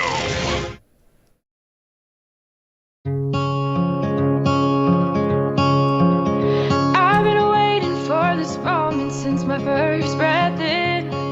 Never would have thought I'd be afraid to begin, but here I am, the edge of the water, wondering if I can swim. Never seem to notice all the days pass through, but in this final moment I'm still chasing the truth. I want an explanation why I can't stay here forever in my youth. And if I press on, will you wait? Will you wait for me forever? Or would it be wrong to ask you to come with? Tell me, will you wait? Yes, we will wait forever. By the way, I want to let people know up on the video feed of our program tonight, which you can see at Facebook or Twitter or Foxhole or Twitch or YouTube or Rumble or Rockfin or even Foxhole, you can see the ad right now for being able to get Ivan or Roxy or both without a prescription. All you have to do is go to my website, which is right up there on the screen, brooksagnew.blog/ivermectin-report. I'm not going to say it any more than that because I don't want to alert the AI. But you need to have the stuff in your arsenal because we're not through this yet. We have several months to go before the election, and they could unleash anything. They could unleash anything. So, and if you need anything else, let me know, because I have access to the largest distributed pharmacy on the planet. And we have together eliminated COVID from entire countries. And we could do so for the entire world. We could certainly do for your house or your town or your city or your state. And we can even recover some of the shutters. So if you have been jabbed multiple times and you're showing symptoms of clotting or myocarditis or a brain fog or any of these other side effects that we're seeing, Bell's palsy and things like that, Frontline Doctors has assured me that these medications are effective at helping to remove these spike proteins from the human body. So if you've been jabbed, or you know people that have been jabbed one or more times, and they need to recover from that, this is what can help. If you know people that are purebloods and they want to keep from getting sick, this is what they need in their medicine cabinet, all right? You want to survive, you want to stay healthy, you want to stay out of the hospital, this is the way to do it. We know enough about this disease now to know how to keep you out of the hospital. If you go in the hospital and they start shooting you with remdesivir, you're going to die. Okay? We have about a 50% loss rate of people that go in the hospital and get remdesivir. Stop it before you get there. This is the way to do it. It's available to you as long as I can make it available to you. And all you have to do is go to the website and take advantage of it. I can't do anything else for you. My mission is to save lives. I'm making nothing off of these medications. Nothing. Whatever it costs me is exactly what it costs you. Okay? All I'm doing is selling the report and taking care of the shipping. That's it. Okay? You're not going to find a better dosage. You're not going to find a better price, because everyone else is in this business to make money, and I'm not. I don't need it. You do. So let's get it in your hands. Okay? I've got to take this down now, or else the censorship police will get me. So let's talk about J6 right now. Yes, and a lot of people in the chat room have already taken advantage of this. They have it in their arsenal, and it has saved them. And share it with your friends. I don't know how much longer I can offer this. We've been doing this almost a year, about 10 months now, and we have kept over 5,000 people out of the hospital. I don't know who's keeping a score, but that's a damn good record, and I stand by it. All right. The required legalese states the complaint as in the case of Mark Meadows versus Nancy Pelosi. And the oral argument is requested, and the next heads up reads defendant's motion for summary judgment. Now, this is really important when it comes to the J6 prisoners. The J6 prisoners are ordinary, harmless American citizens who were entrapped and wrongly incarcerated in a 19th century dungeon in Washington, D.C. Several of them have already died from their injuries. They're being tortured physically, mentally, but they're not being weakened. All you're doing is forging the leadership of the revolution. So the J6 committee, which is the ones that are prosecuting and torturing these harmless Americans, they just issued a 248-page detailed trip into a wonderland of lies and fascist police state statements. And I don't even know where to begin, but let's start here. Here's what the filing states. This unselect committee, which is basically made of fascist whores and liars, to investigate the January 6th celebration at the Capitol, is investigating the what they call a violent attack on our Capitol, and efforts by the former President of the United States to remain in office by ignoring the rulings of state and federal courts and disrupting the peaceful transition of power. You see what I'm saying? I have a hard time even reading this because it's such fascist bullshit. And you got to note this, how clever this lie is. I'm going to pick it out for you, in case you missed it. Ignoring the rulings of state and federal courts and disrupting the peaceful transition of power. You see how clever that lie is laid in there? Sort of like kissing you and slipping a sharp blade between your ribs, you see?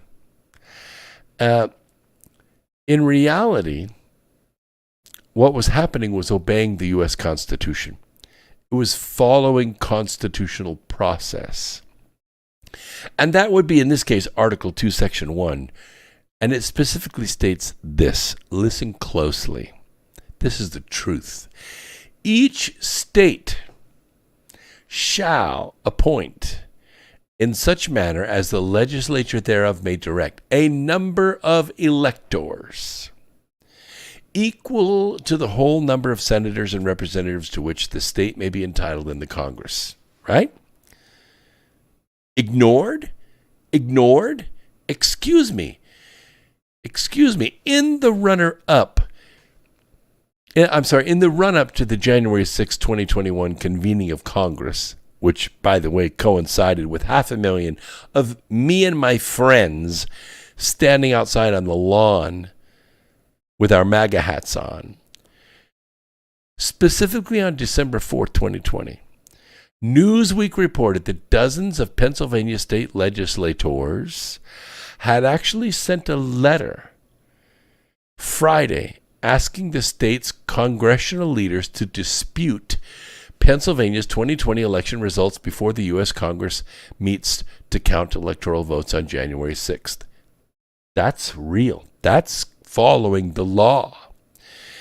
That means that dozens of Pennsylvania state legislators were upholding their state constitution and upholding their responsibility in that constitution to do their jobs, to see to it that the certification of the electoral votes was honest. And the J6 committee is demanding that this constitutional duty of state legislators be blatantly ignored and overridden. That's the lie. That's the fascist lie. Precedent? Really? You want to hear the precedent? In January of 2017, okay, this is the inauguration of President Donald Trump. When Congress met to certify the 2016 election, now the January 6th committee member, Democrat Representative Jamie Raskin of Maryland, stood up on the House floor way back then, and that representative said this. Are you ready for this? And I quote, "I have an objection to certifying Trump's election because 10 of the 29 electoral votes cast by Florida were cast by electors not lawfully certified because they violated Florida's prohibition against dual office holders." And Raskin wasn't alone either. Also objecting to what is suddenly now being called by the January 6th committee the peaceful transition of power were the following Democrat members of Congress. Are you ready for this?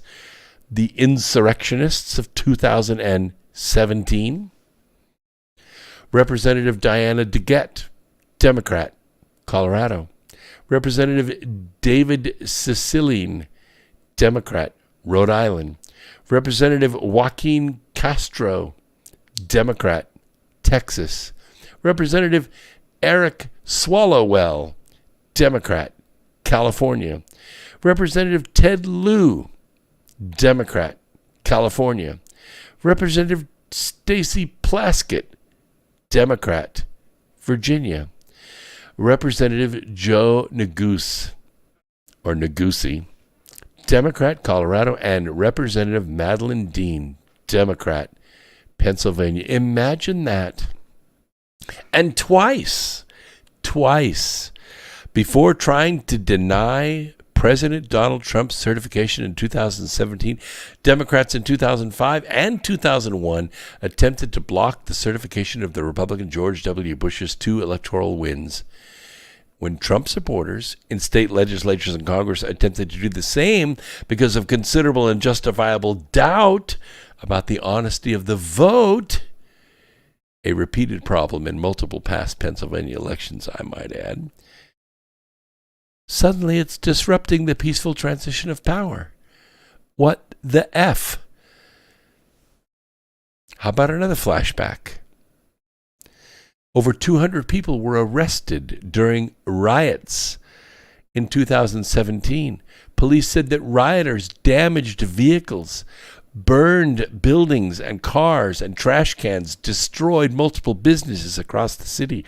And the investigations of all that by Nancy Pelosi, Speaker of the House, nothing.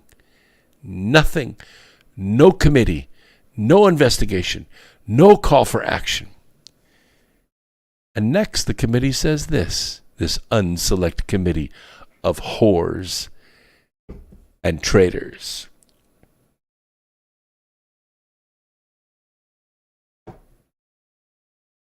Testimony and documents regarding post-election efforts by the Trump campaign, the Trump legal team, and Mr. Meadows to, and get this, more fascist crap, to create false states of presidential electors, or to pressure or persuade state and local officials and legislators to take actions to change the outcome of the 2020 presidential election.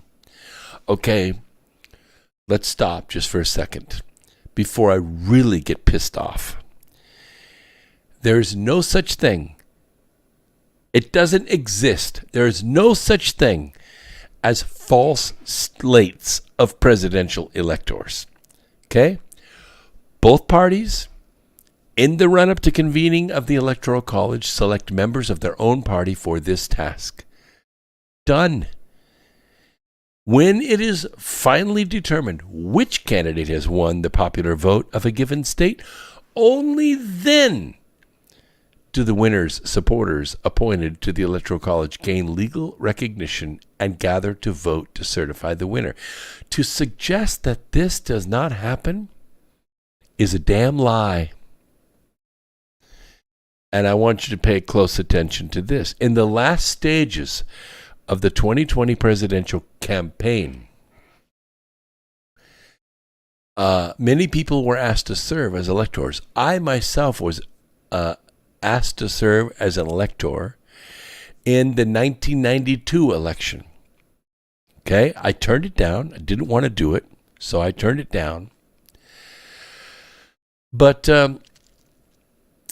other people are asked, and they accept, and that's fine by me. And the fact that I was asked was perfectly legal. Perfectly legal. That's how the system works.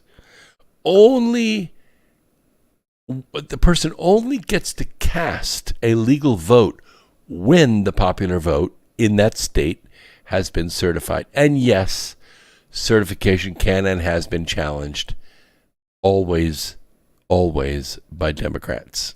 When it's done by Republicans, all of a sudden it's insurrection. And next, this committee of whores and traitors said this. Testimony and documents regarding the plan in the days before January 6th to replace Acting Attorney General Jeffrey Rosen with Mr. Jeffrey Clark so that the department could corruptly change its conclusions regarding election fraud. All right, hold on again, because this is a damn lie. It's a total fantasy. I'm going to explain this.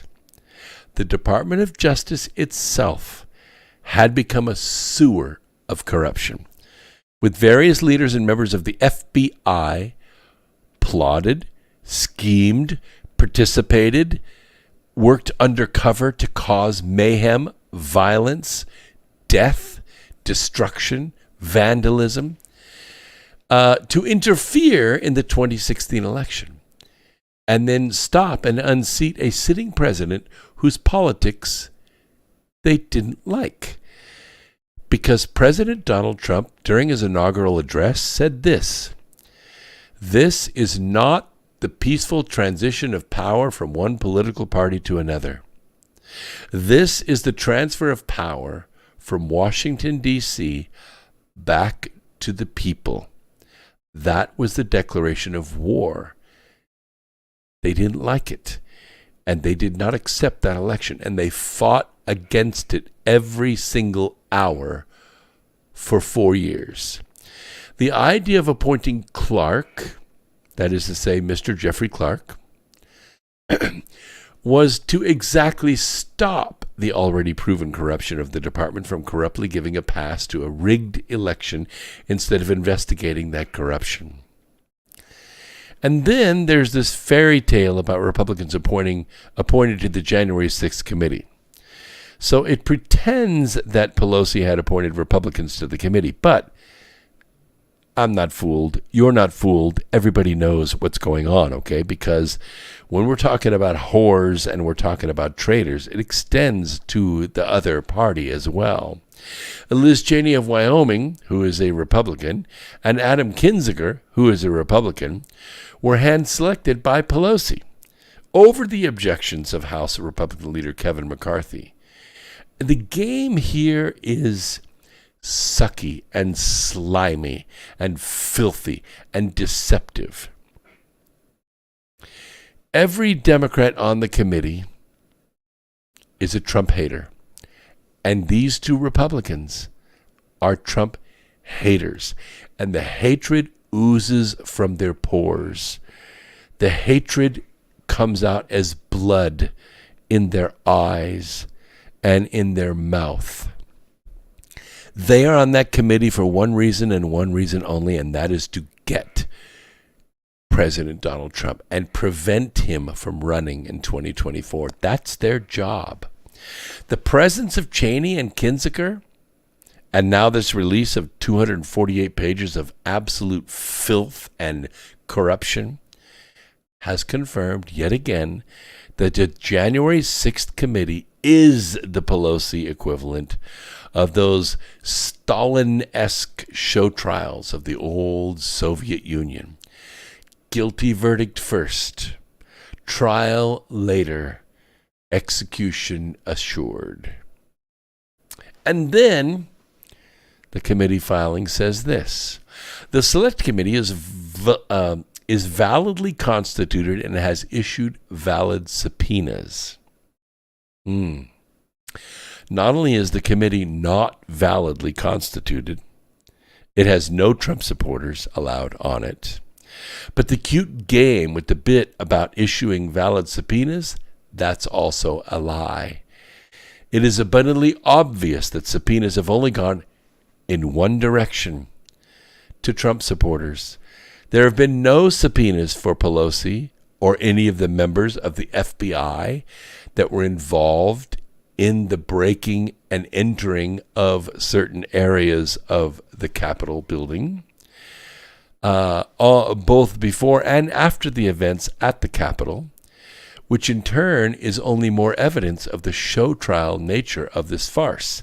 And they know, and I know, and you know, this all comes to an abrupt end in November of 2022. For sure, by the end of January of 2023, it's over. It's done. If they can't hang somebody in that dungeon between now and the middle of January, if they can't stop President Trump with something definitive, some kind of dagger to his spine between now and the middle of January, they're finished. They know it, I know it, you know it, and they're desperate. And they will do anything, including an act of terror, to get their way. You need to be aware of that. This horrendous, decidedly purposeful miscarriage of justice that is the dangerous farce in our capital cannot be allowed to stand. It must be stopped.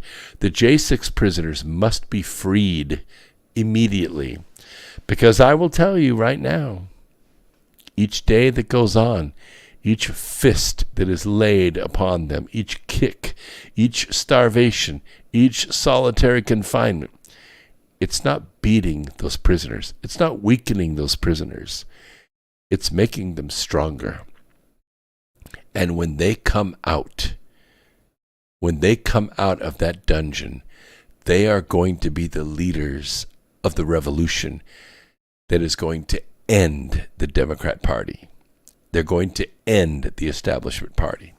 And how is that going, by the way? What is the Durham offense? How is it going? How's it coming? People want to know. People are so frustrated. How come people haven't been arrested, right? Well, I call this the Durham offense. This is quite lengthy. I don't think I have time to go through it all, so I'm just going to hit the highlights of it.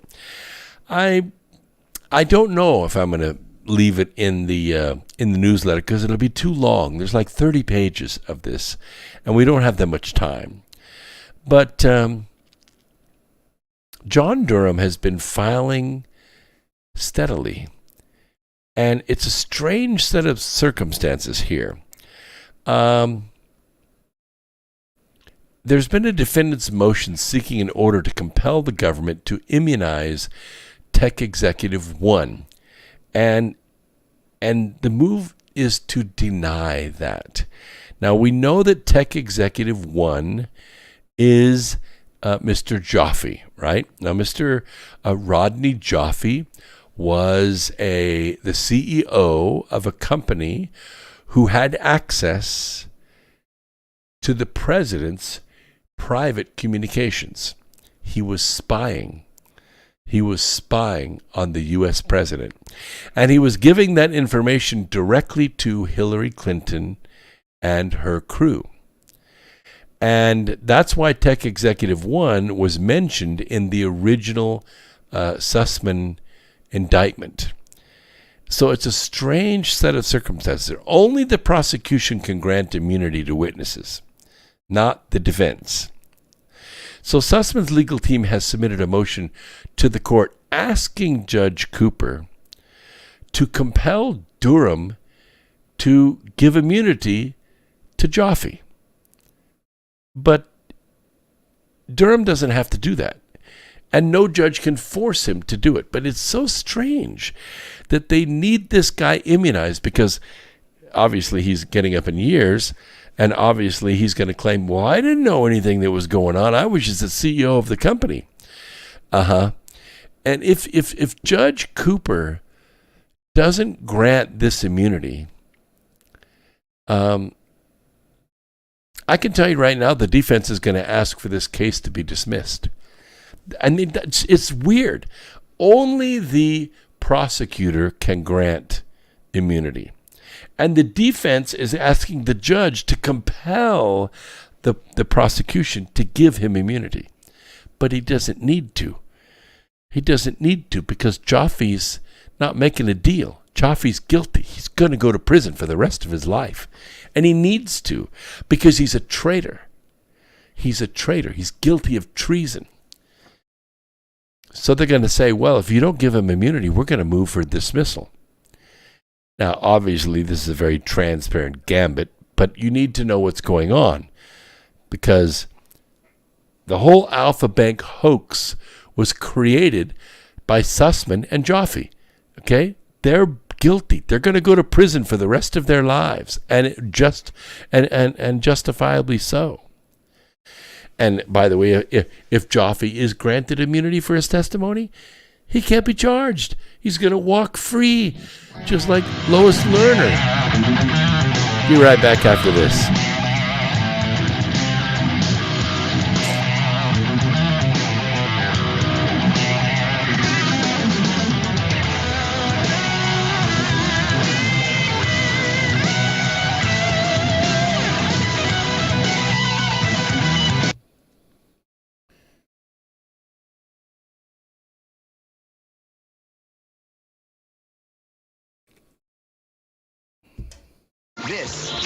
This is iHeartRadio. iHeartRadio. iHeartRadio makes you want to move. When you have a great melody, a song can last Forever. Instantly connected. I love it when the beat goes. Did you know you can listen to Truth Frequency Radio on iHeartRadio? Just download the app to your smart car, smartphone, or smart TV and get the best of TFR wherever you are. iHeartRadio. I'll see you there. So, you love talk radio? Then you'll love TalkStreamLive.com. TalkStream Live is always on, 24/7, with the best streaming talk shows. Find your favorite talkers and discover some new ones. It's free, readily available online or on mobile with any smartphone or tablet. Finding your favorite talk shows all in one place has gotten a whole lot easier. Just go to TalkStreamLive.com. Be sure to download the free apps from Google Play or the iTunes App Store.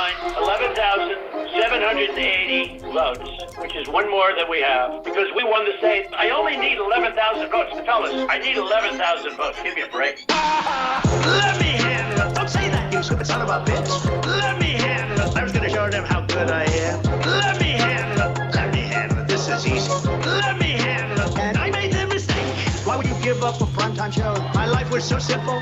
And then I did it, and look what happened. Now we got to make it great again. Our country's embarrassed. The whole world is laughing at us. But is there any place better to be than a Trump rally? Crooked Hillary Clinton and the Democrats. How would you like to have her as your wife? What kind of a sick, perverted mind does that? Bill Clinton, he's living in fear. Other than that, how are things going? Global pandemic in the middle of the pandemic. Where's your mask? Where's your mask? You have to remember, where's your mask? Where's your mask? Where's your mask? Where's your mask? You have to remember, you're not supposed to get set up. Let me handle it. Don't say that, you stupid son of a bitch. Let me handle it. I was going to show them how good I am. Let me handle it. Let me handle it. This is easy. Let me handle it. And I made the mistake. And a person who's very low key, the press does not treat fairly. She's really tough and she's really, really smart. Marjorie Taylor Greene. This is a simple meme that you would find on the internet, but this meme is real. The Green New Deal surprise, it serves China and China only. You know, really what all this is going to do is help this man out the most. President Xi of China. It's sad. Really, really, really, really, really, really sad. China. It's sad. Really, really, really, really, really, really sad. Let me handle it. Don't say that, you stupid son of a bitch. Let me handle it. I was going to show them how good I am. Let me handle it. Let me handle it. This is easy. Let me handle it. And I made the mistake. You are now tuned into the truth frequency. We are TFR. TFR. Truth Frequency Radio. Hour 3, here we go.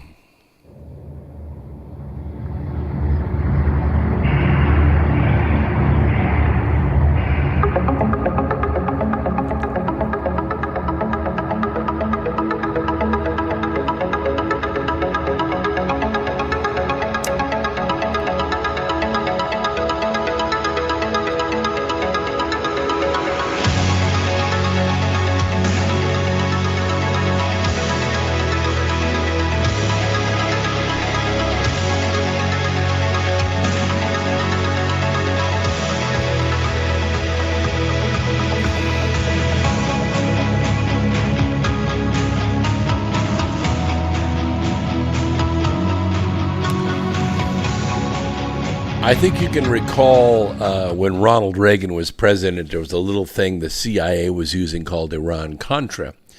What they were doing is they were moving money and weapons and drugs between Mena, Arkansas, and the rebels in El Salvador. What they were trying to do is arm the people so they could protect themselves against the Cubans that were invading that area. But they also, this was all tied into Iran. That's why it was called the Iran-Contra affair. So you remember that Congress was really, really wanting to get to the bottom of this because they wanted to get rid of Reagan. They wanted to get rid of him as bad as they wanted to get rid of Trump. And this was their way to do it. So what did they do? They went after the people that were involved in the moving of the weapons and the drugs and the money. And who did they find but Colonel Oliver North? Colonel Oliver North was right smack in the middle of it. And so they said, well, let's subpoena Colonel North and let's get him to testify. Well, Colonel North said, look, the only way I'm testifying is if you give me immunity, and then I'll tell you everything. And they thought, oh, goody, we've got him now, we've got him. And so they granted him immunity, and he came in full uniform, and he sat there every single day And he lied his effing ass off. He lied every day, and there wasn't anything they could do about it. Nothing. If they grant Rodney Joffe immunity, he has no reason to tell the truth on the stand. He can say whatever he wants to. He doesn't have to take the fifth. And Sussman, who is the attorney that is really on the hot seat here, I mean, his balls are right on the chopping block. He's the guy. If he goes under, the entire Clinton crime syndicate goes with him. All of it. Everything that happened for the 4 years during the Russiagate and all of the treasonous acts that took place, it all goes down. Everybody goes to Gitmo for the rest of their lives. It'll be horrendous. It'll be a huge, huge loss for the global syndicate. So you see, they can't give Joffe immunity because he's guilty. Oh, they could subpoena him and they could put him on the stand and he could claim the fifth. So what? If he claims the fifth, Sussman still goes down.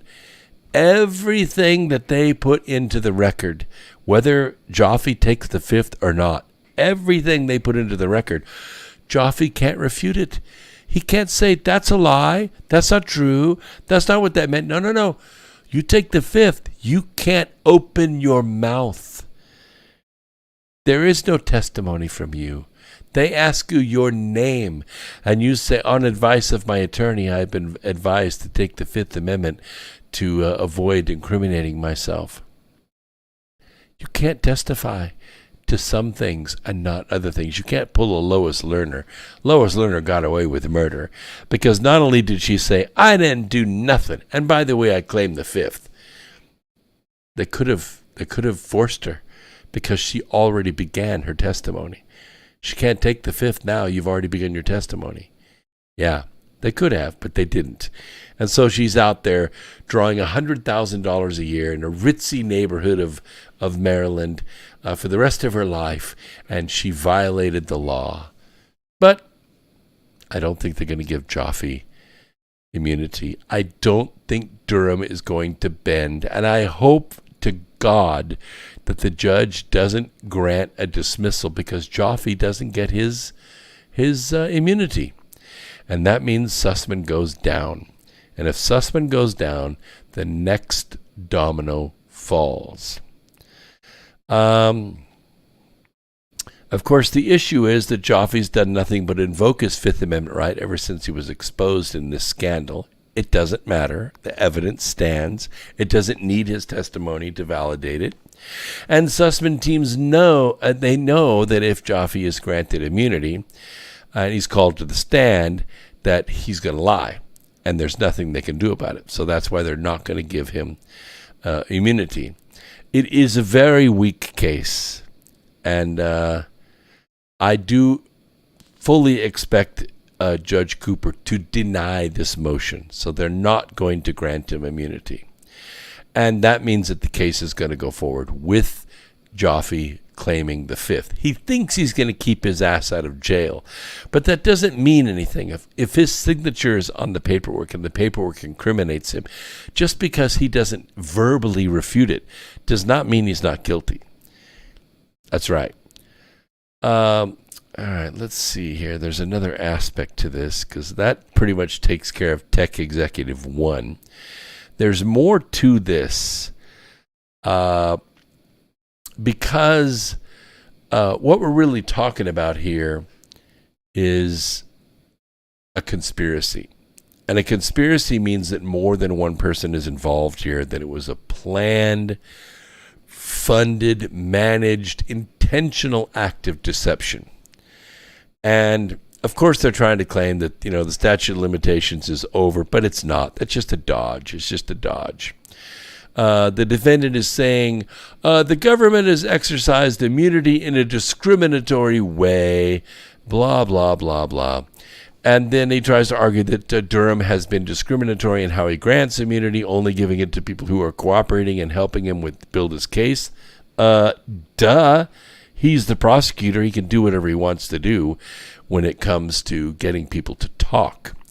If he deems that you're a small fish, you're a data processor, or you're a bank teller, or you're a courier, he could give you immunity if you will testify as to who came to your window to make that deposit, or who gave you that package to courier to the drug lord. Of course, he can give immunity to underlings to get at the higher-ups.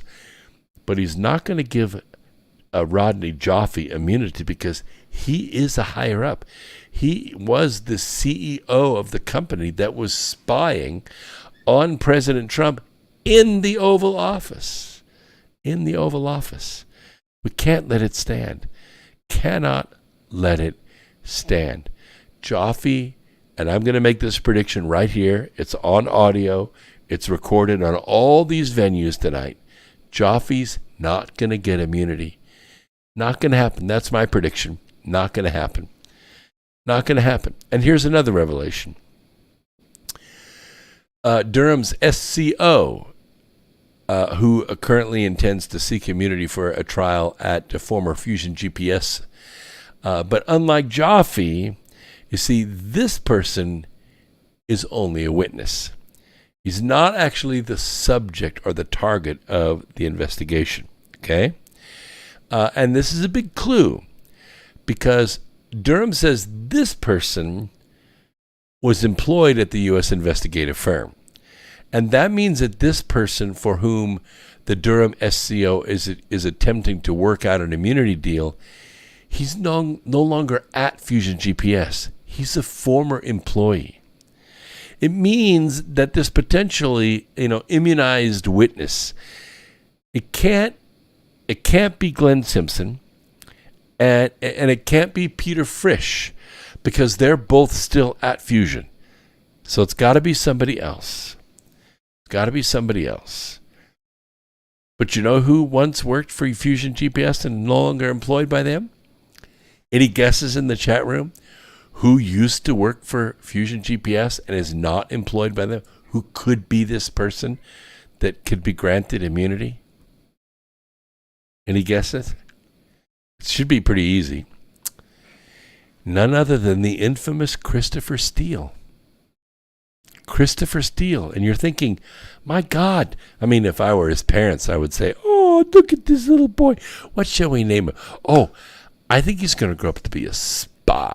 I think we should name him Christopher Steele. Don't you think that's a great name? I mean, he could be like right next to 007. If he's not in the movies, he could really be a spy with that name, right? Well,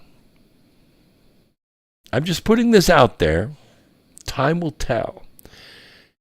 But could this mystery witness that's being considered for immunity, former Fusion GPS employee, could it be Christopher Steele? Ooh, I don't know. I mean, he's already guilty of so many things. But it's hard for me to believe that Steele is not a target of Durham's investigation. This scumbag needs to spend the rest of his life in jail for what he did. So maybe it's not Christopher Steele. Hillary Clinton? No, I don't think so. That's way up the ladder, and that's definitely a target. How about this? There's another person. I know, also famous. There's another person. Could the mystery former Fusion GPS employee, for whom John Durham is presently trying to hash out an immunity deal, how about Nellie Orr? Huh? How about Nellie Orr? She was kind of a middle person at the FBI, right? Bruce Orr's wife, right? I think it's pretty likely because Orr was an employee of Fusion. She was involved early on in some of the public data collection and then ended up in the Steele dossier. And, I think it's possible that this is actually the person that he's considering the immunity deal, because she kind of worked very closely with the FBI. She did not work for the Clinton campaign. She speaks fluent Russian. And Sussman teams, they make the argument that Durham is denying Joffe immunity, but Durham quickly points out that even if this was true, and Joffe did testify that he told Sussman to take Alpha Bank stuff to the FBI on his own and not for him as a client, this would mean that Sussman lied and he would go to jail for perjury, right? Back in 2017. I mean, you got to think all this stuff out. It's difficult to do, but I'm sure that Durham has done this. Because Sussman and his lawyers, I can't believe they'd even make this argument because it's way too risky. I mean, nothing about that argument makes sense to me. And this would be evidence for my theory that Sussman is engaged in a fake, slap fight with Durham. So the SCO, which I think might be Nellie Orr, can keep making bombshell revelations in these filings. Sussman, or the person that they're fighting for immunity, Nellie Orr. The fact that Sussman committed perjury, and now they have the record of that, especially perjured himself to Congress, which who gives a rat's ass about that? I mean, everybody lies to Congress. This doesn't make any rational sense. Here's what they said in the motion. I'll read it to you. It's legal language, but you might make sense of it. The defendant next moves to preclude evidence concerning the gathering of DNS data by Tech Executive 1, which is Rodney Joffe, and his associates, and the accuracy, veil none of this data, and of the conclusions and analysis based on such data. The defendant's arguments downplay or misstate relevant facts and fail to cite supporting law. Accordingly, the court should deny the defendant's motion. The next section of the filing turns to Sussman's attempt to have almost all the DNS evidence that makes up most of the Alpha Bank hoax that he gave to the FBI CIA stricken from the evidence before the trial even starts. Obviously, that's not going to happen. Sussman doesn't want any of the facts about how Joffe and his team went about, acquiring all the DNS data allowed into the trial. They don't want the jury to know that Joffe was spying on the President of the United States while he was in the Oval Office. What the hell? I mean, that makes Watergate, breaking into the Democrats' campaign headquarters to find out where they're going to meet, look through a bunch of file folders. G. Gordon Liddy and his friends went to jail for a number of years over that. This makes that look like stealing a library card. You're actually monitoring the server data, the name server data of the President of the United States while he is in the office and while he is in the White House. Every spy on earth wants that information. And Joffe had it. Joffe was doing it. Joffe deserves to go to prison for the rest of his life, and he needs to take Sussman and Clinton with him. And Durham argues how Joffe and company came to possess or convey the purposed data, and analysis are all relevant to the jury's understanding of the critical meeting the defendant had with the FBI General Counsel on September 19th, 2016. By the way, this is before the election, is directly relevant to the lie that Sussman told James Baker.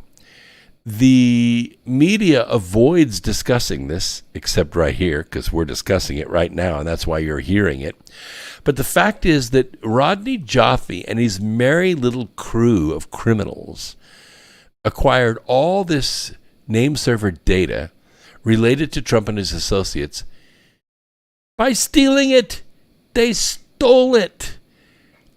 And they stole it off federal databases and servers they had access to because they were private federal contractors.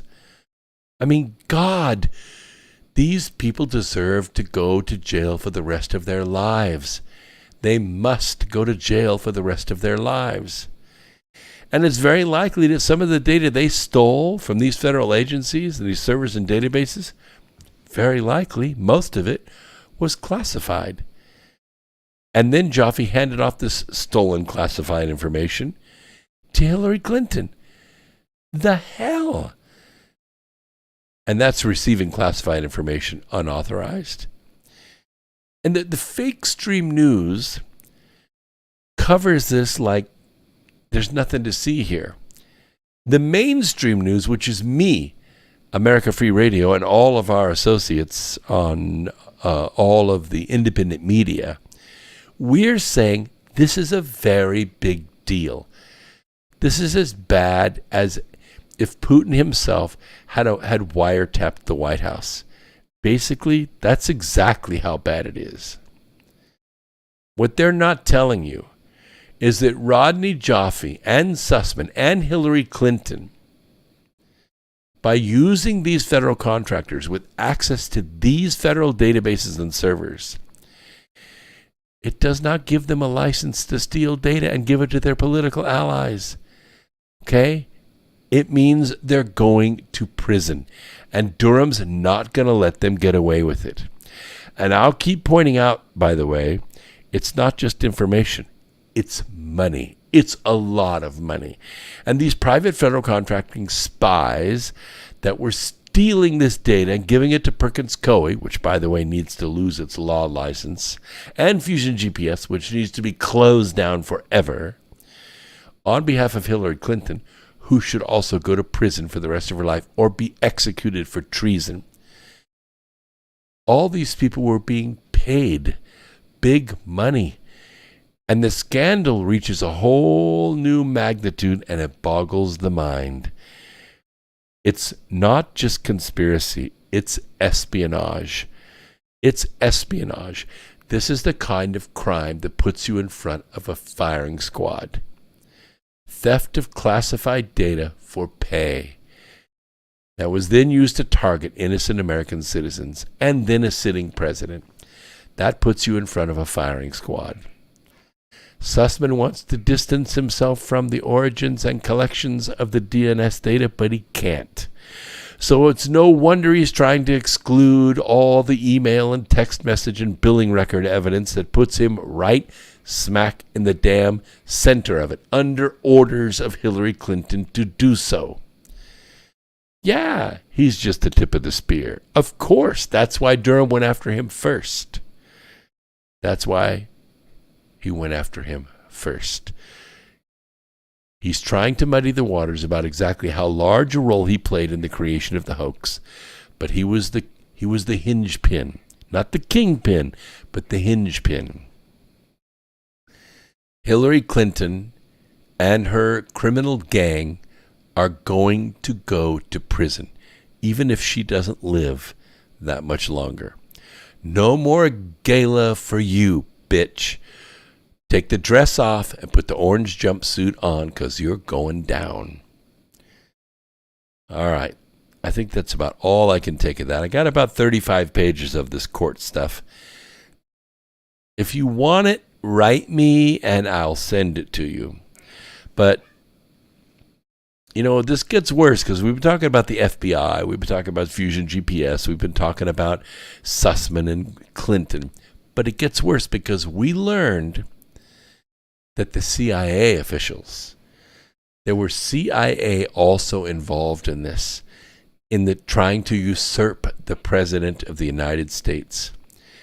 Because the CIA met with Michael Sussman and received the Alpha Bank handoff. And we got a couple names, first names. And the names are Kevin and Steve. Now, they seem pretty common names, right? But we did a little bit of digging, and guess what we found? We learned that the person that Sussman first contacted at the CIA to set up this meeting on February 9, 2017, was the CIA's general counsel at the time, Caroline Krass. Oh, yeah. Caroline Crass. Yep. She was the CIA's not a low-level attorney. She was the general counsel in January of 2017. Sussman starts the meeting by informing Kevin and Steve that he was not representing a particular client, which already contradicts what he'd told Caroline Crass back on January 31st. He tells the CIA that he was upfront about working for the DNC and for the Clinton campaign, but that such work was not really related to his reasons for contacting the CIA. He billed the Clinton campaign for this meeting, by the way, and they paid for it. And Durham has the billing records to prove it. Yeah. At a minimum, the government does expect to adduce evidence at trial reflecting the fact that the FBI and the CIA concluded that the Russian bank allegations were fake. They were untrue. They were unsupported. The primary basis for these conclusions, including the particular investigative and analytical steps taken by these agencies, was fake. Right. Now, if you go back to page 20 of that main filing from Durham, this is the big statement that got a lot of attention. Ready for this? When the CIA examined what Sussman gave them, their investigations led them to conclude that the claims about the DNS data they were looking at were not technically plausible, did not withstand technical scrutiny, contained gaps, conflicted with itself, and was user-created and not machine tool generated. In other words, it was a forgery. And you'll recall an already declassified evidence released last year. The Georgia Tech people were discussing how they could fake or spoof DNS traffic between Alpha Bank and the server at Trump Tower. This is how this whole thing got started. Because Jaffe had access to the DNS data, he created fake headers. Fake headers that looked like there was communication between Trump and Alpha Bank, and it never happened. He made it up.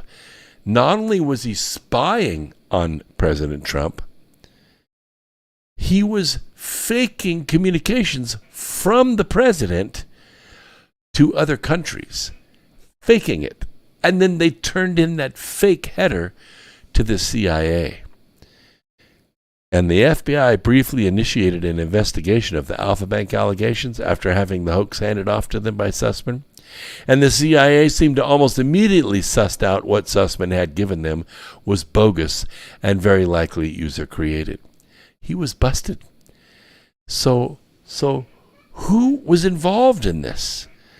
Turns out it was none other than former director of the CIA, John Brennan. Yeah, John Brennan.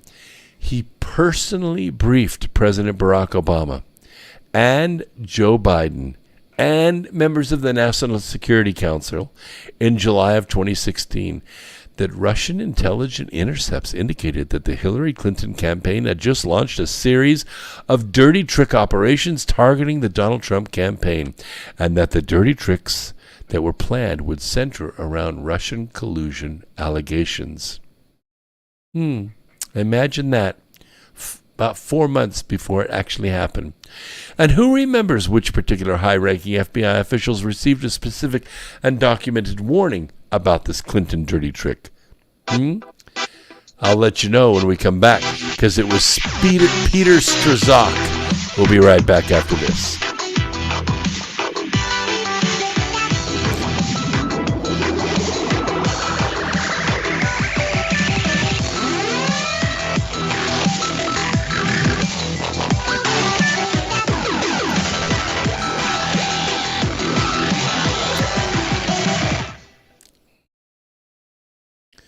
It's a luxury to pursue what makes you happy.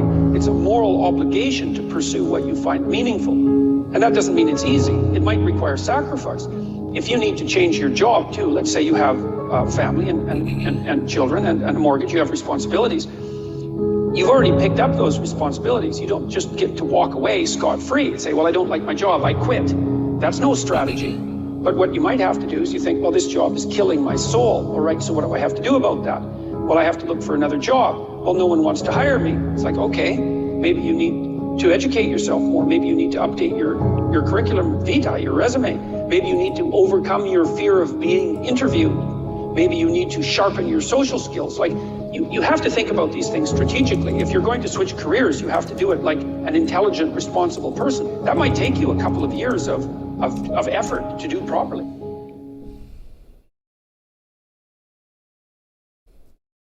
Extendivite, a 7-herb combination made from garlic, cayenne, hawthorn, bilberry, ginkgo biloba, valerian, and milk thistle. Extendivite feeds our body with the right nutrients to keep us healthy. Just listen to what Arthur has to say. I was just calling to tell you what a great product you have. I had used this about, 10 years ago after I had congestive heart failure. And it fixed me up and got me going for the last 10 years. Lately, I've been having heart trouble again, so I placed another order because this was the only thing that ever worked. And I just wanted to let you know that you have a great product. To order, call 1-877-928-8822. That's 1-877-928-8822 or visit heartdrop.com. Extend your life with Extendovite.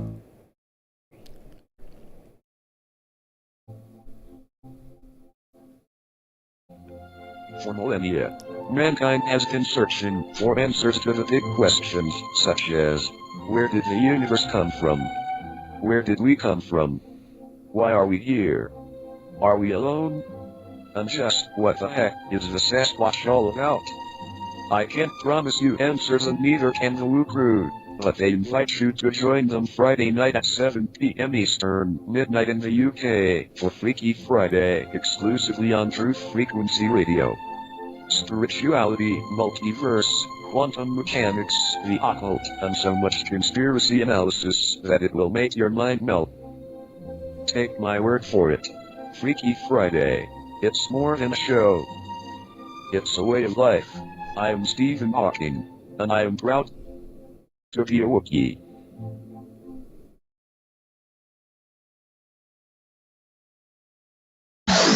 No hate, no hype, no fear. We are TFR, your protection from deception.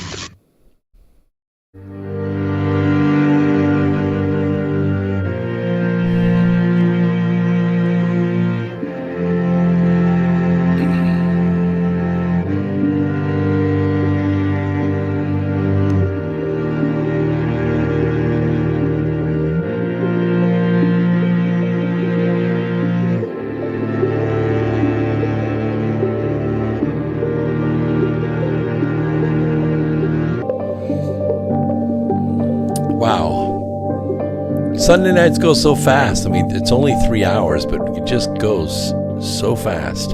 By the way, I am wearing my Freedom Truckers hat. It was created by Bob Connor. So as soon as we get a website where you can get these hats for yourself to keep this alive and keep it going, we'll get it to you, because these are excellent quality. Fits my head great, which if it fit my head, it'll fit anybody's head. So we kind of saw all this unfold, when we were doing investigations back in 2016. But, we were kind of waiting with bated breath for the big story to break, right? We just knew that Hillary Clinton was guilty as sin. We knew that she had a conspiracy going. We knew that she had taken in money from Russia for a Fusion 1, which was this uranium deal that was done out of Kazakhstan that her husband had participated in.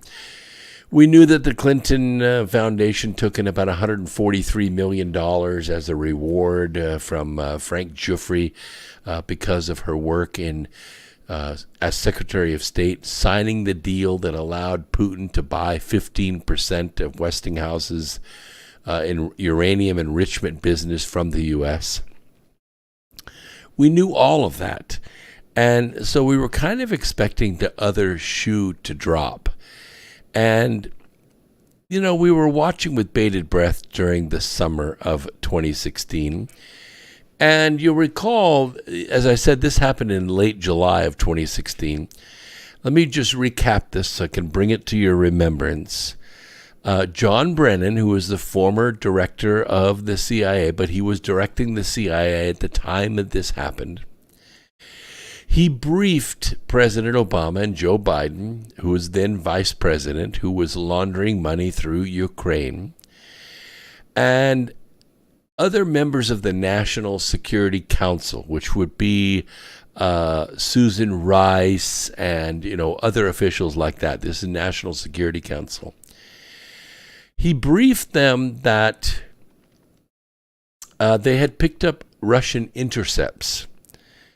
And in this chatter, it indicated that Hillary Clinton's campaign had just launched this series of dirty tricks that were targeting Donald Trump's campaign. Because you'll recall that just a couple months earlier, in May 26th of 2016,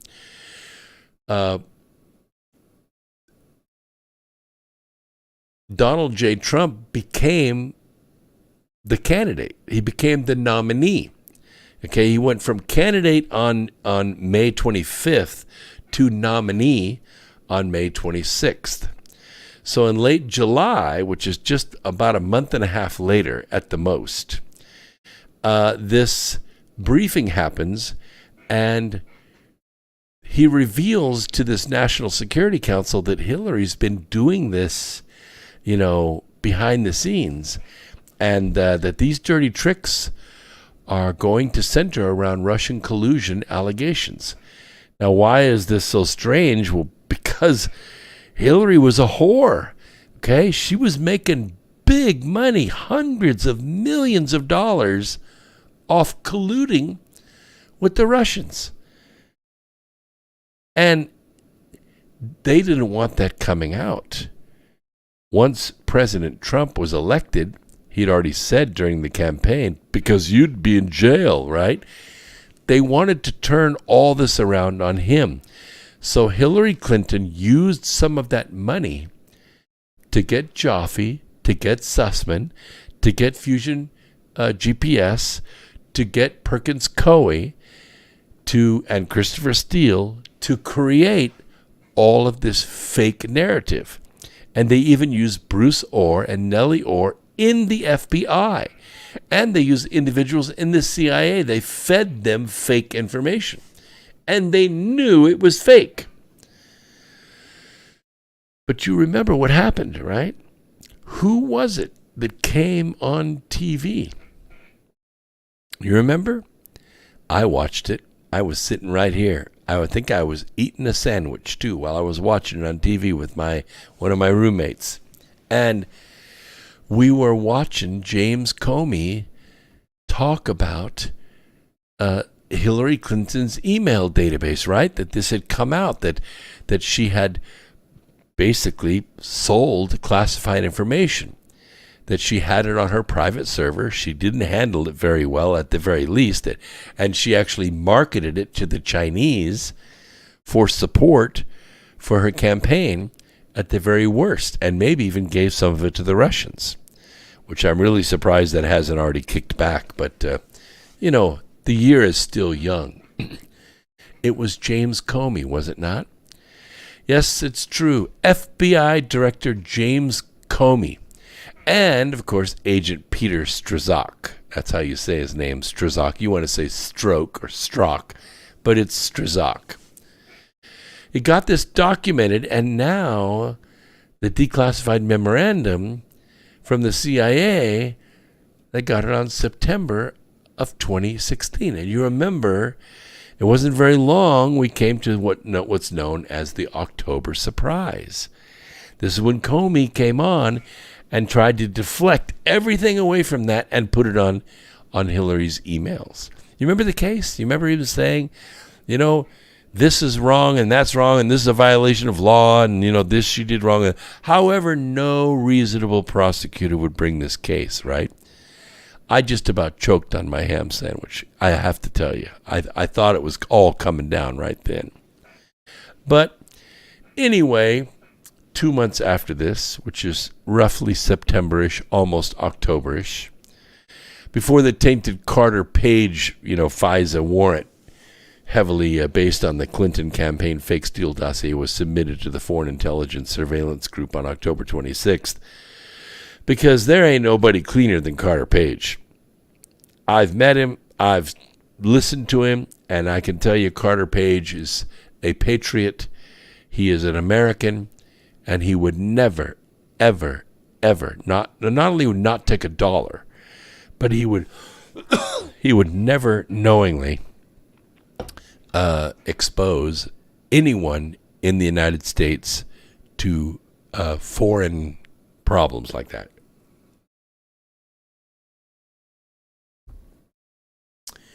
The FBI knew this. Hillary Clinton knew this. But her tentacles of evil stretch far and wide. And they reached the FBI, and this particular FBI agent actually altered the 302. He actually altered the 302, which the 302 is basically a written record of an interview. And in the written record of the interview, it said that Carter Page worked for the CIA. He had actually placed surveillance equipment in the Kremlin. He was that good. Instead of that being part of his resume, this particular FBI agent removed that. And instead of saying that he was an asset, it said he was not an asset. And what that did is it set up the court so that they could surveil him. Yeah, the guy who was an asset for the CIA was being surveilled by FISA and the Clinton campaign. Yeah, well, yeah. And he's suing, too, and he's going to win. So anyway, here's the memorandum from FBI Director James Comey and Special Agent Peter Strzok, September 7th, 2016. Now, there are portions that are redacted here, and I'll tell you what's been redacted. Redacted. Per FBI verbal request, CIA provides the below examples of information the Crossfire Hurricane Fusion Cell has gleaned to date. Source revealing information redacted. Redacted and exchange. Redacted, redacted.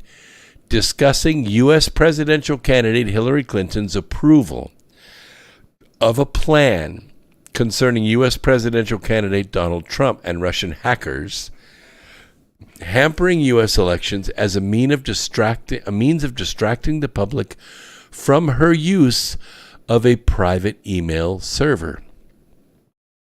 Redacted, redacted. According to open source, Guccifer 2.0 is an individual or a group of hackers whom U.S. officials believe is tied to Russian intelligence services. Also, per open source, Guccifer 2.0 claimed credit for hacking the Democratic National Committee this year. There is no evidence of that actually happening, but they took credit for it. So, all the Perkins Coie attorneys are required to maintain and preserve all firm records and communications that might exist on the attorney's personal devices, phones, flash drives, hard drives, laptops, etc. And the past week, the government learned that in connection with his departure from Perkins Coie, Sussman, who used to work for them, was required to turn over all communications constituting firm records that were contained on his personal devices, phones, flash drives, laptops, hard drives, etc. But the evidence will show that the earliest text message turned over by the defendant date from November 25th, 2016. There are extensive gaps in time for which no text messages were provided. They were deleted. They were expunged. Remember, we're talking about July of 2016. This is November 25th, after Thanksgiving 2016. The government is in possession of relevant text messages that the defendant exchanged during these time periods, including highly probative messages between the defendant and then FBI General Counsel Baker. It says, please do not hesitate to contact the undersigned should you have any questions. John Durham, blah, blah, blah. So, lots of text messages deleted against court order. Again, you go to prison for life for this. Durham's prosecution team got 2 previously undisclosed Baker phones from the OIG, the Office of the Inspector General, earlier this year. And guess what they found on those phones? You're exactly right. They found the text messages where Sussman came right out and said he wasn't coming on behalf of any client. What else did they find on those phones that wasn't turned over when it should have been? Because, when you text somebody, there's a record on your phone that you can delete. But there's also a record on the other phone, which was in possession of the Office of the Inspector General. If Sussman tried to avoid discovery obligations, by deleting those emails and those text messages, Durham caught him. He's busted. And he just let him know he caught him at it. He's going to go to prison. There's no way out of it. You see, this whole investigation is turning into a phone book. And that's why it takes so long. You wonder, God, why is Durham taking so long? Why doesn't he arrest somebody? Because it takes a long time to get your hands on this stuff. Everybody's slow. Yes, I know exactly where that phone is. Hold on, I'll get it for you. Shouldn't take me any more than a couple of weeks. You go, a couple of weeks? How about I walk over there with you? Oh, no, that's impossible. We couldn't do that. No, I don't have the time. I'm going to be in California, and then I've got to be in London, and I'll be back in 10 days, and then I'll go over there, and I'll get the phone, and I'll get it to you if I can find it. This is how it goes. 10 days here, 2 weeks there, 29 days there, 2 months there, and next thing you know, it's 4 years. And of course, 15 filings, 15 of these huge filings were made in the Durham case, not in the last 2 weeks. Earth Explorers, it's been the last 24 hours. Yeah, since Friday, 15 new filings, as big as this. Talk about a phone book. Now, somebody in the chat room mentioned earlier, I don't know who it was, might have been Bryce Blaine, said something about a RICO. Now, RICO are special statutes that are put in place to deal with organized crime. Because when you have organized crime, you have a lot of circular witnesses. That is to say, one person will meet with another person, and they will get their story straight. You see, and then when the investigator goes from, the gas station to the whorehouse, to the gambling parlor, to the massage parlor, everybody tells the same story. See, well, he just comes by, every week for a massage, and instead of him paying $200, we give him $2,000. And we've been doing that for a long time. We don't know why. That's just the deal he has. And then it goes, to the next place. And so what RICO does is it allows the prosecutors to go after assets. You take phones and you take hard drives and you take black books and cash and safety deposit boxes. You grab it all. You grab the cars, you grab the vans, you grab everything you can get your hands on. And what it does, basically, it locks down the criminal operation. It locks down. There's no longer the money from the gambling and the prostitution and the human trafficking and the drugs. It locks all the money up while the investigation is going forward. And then what happens is they begin putting pressure on multiple levels of the business. The couriers, the protection guys, the hitmen. Some of these people are going to go to jail, but they're not going to die. The people that are the kingpins, the people that order the hits, the people that order the lies, that conspire with lawyers and elected officials and government officials like Susan Rice and James Comey and Peter Strzok, like Samantha Power and John Brennan and James Clapper. These individuals are the ones that go to prison for life. These are the individuals that sit in front of firing squads and are shot to death because of the crimes they have committed. I don't know if RICO is the proper way to deal with this. Is it organized crime? Hell yes, it's organized crime. But it's at such a high level, even organized criminals would blush. The Gotti family, the various mafia families, Chinese mafia, Vietnamese mafia, they would blush at the audacity of these politicians and what they do. These people are not just greedy, they're evil. They're evil because it's not just about winning. Well, it is about winning because once you're in the office, you have the ring on your hand. You have the ring. You can stamp the wax. You can order drone strikes. You can move billions of dollars around the world at a whim. Look what's happening. Look what's happening. Tomorrow is Victory Day. You know what Victory Day is? Tomorrow is May 9th. And it symbolizes Victory Day for Russia.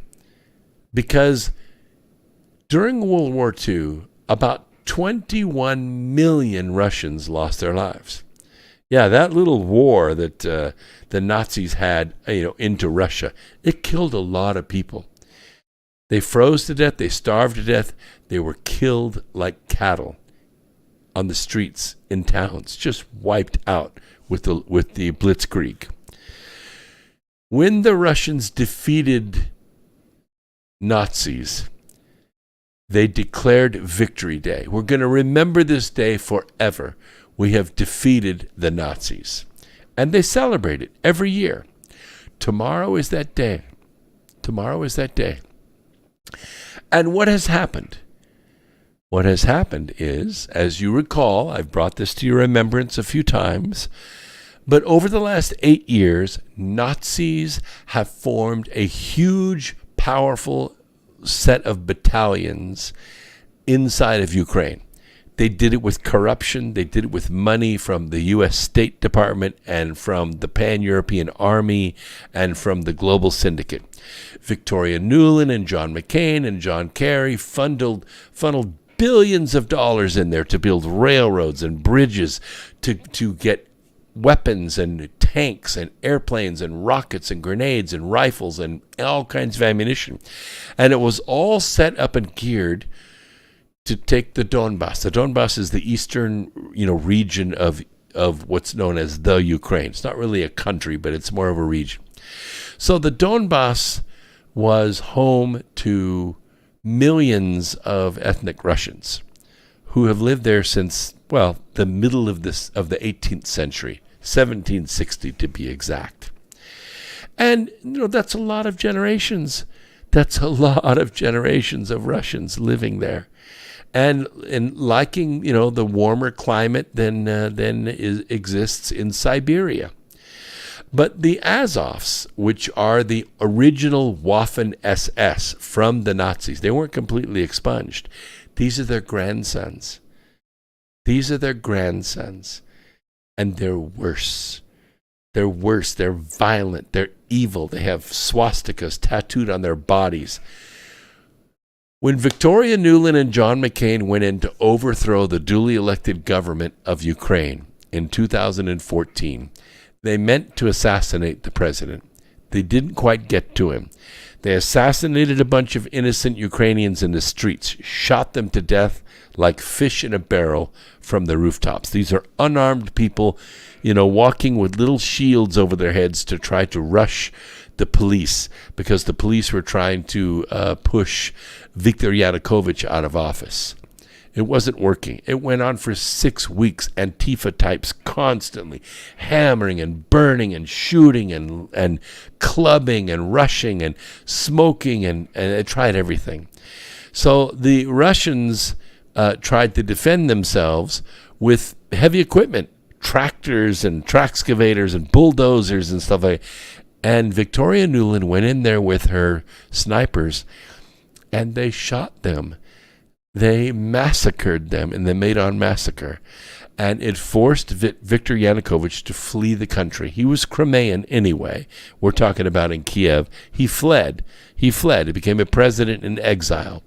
So Nuland springs violent criminals from the Ukrainian prison and selects one of them to become the president of Ukraine because is friendly to the State Department's goals.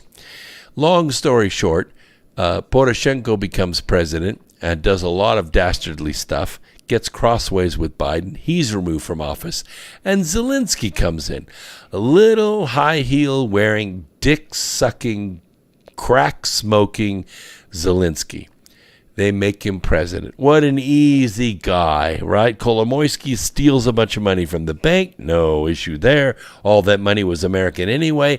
He steals the money, sends some to Costa Rica, sends some to Miami, puts Zelensky in there, and gives him a set of marching orders. And that's where we are today.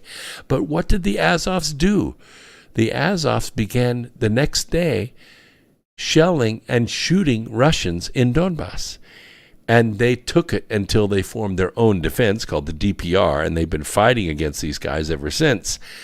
They had planned to invade Crimea on March 23rd, and Putin said that's not going to happen. So they went in on February 24th, and they said, we're going to denazify this area. Tomorrow is Victory Day, and I believe that Putin is going to announce victory over the Nazis in Donbass. He's going to say Donbass is now free.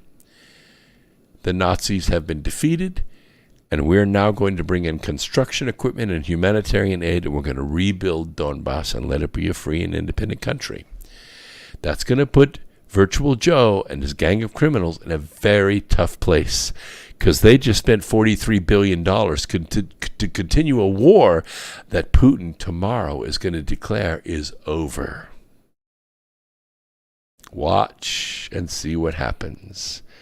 This is America Free Radio. My name is Brooks Agnew, and I have been your host for the last 3 hours.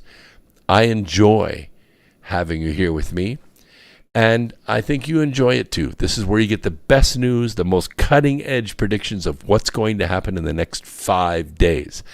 We'll be live again Wednesday night at 8 p.m. Don't miss out. Now, we've had some server issues with iPower. We're saying goodbye to iPower. It's been 22 years. We've been with them, but the last 2 years have been absolute crap. So we've moved America Free Radio and we've moved EV Fleet over to other servers. I am slowly building those sites, but they are live now, and you can visit them, and we will see you. So we want you to go out and look for the good and help it to grow in others every single day, and before long, you will have saved the planet. This is Brooks Agnew saying, peace, Earth Explorers. Now go and do. And we'll see you Wednesday night at 8 p.m. right here.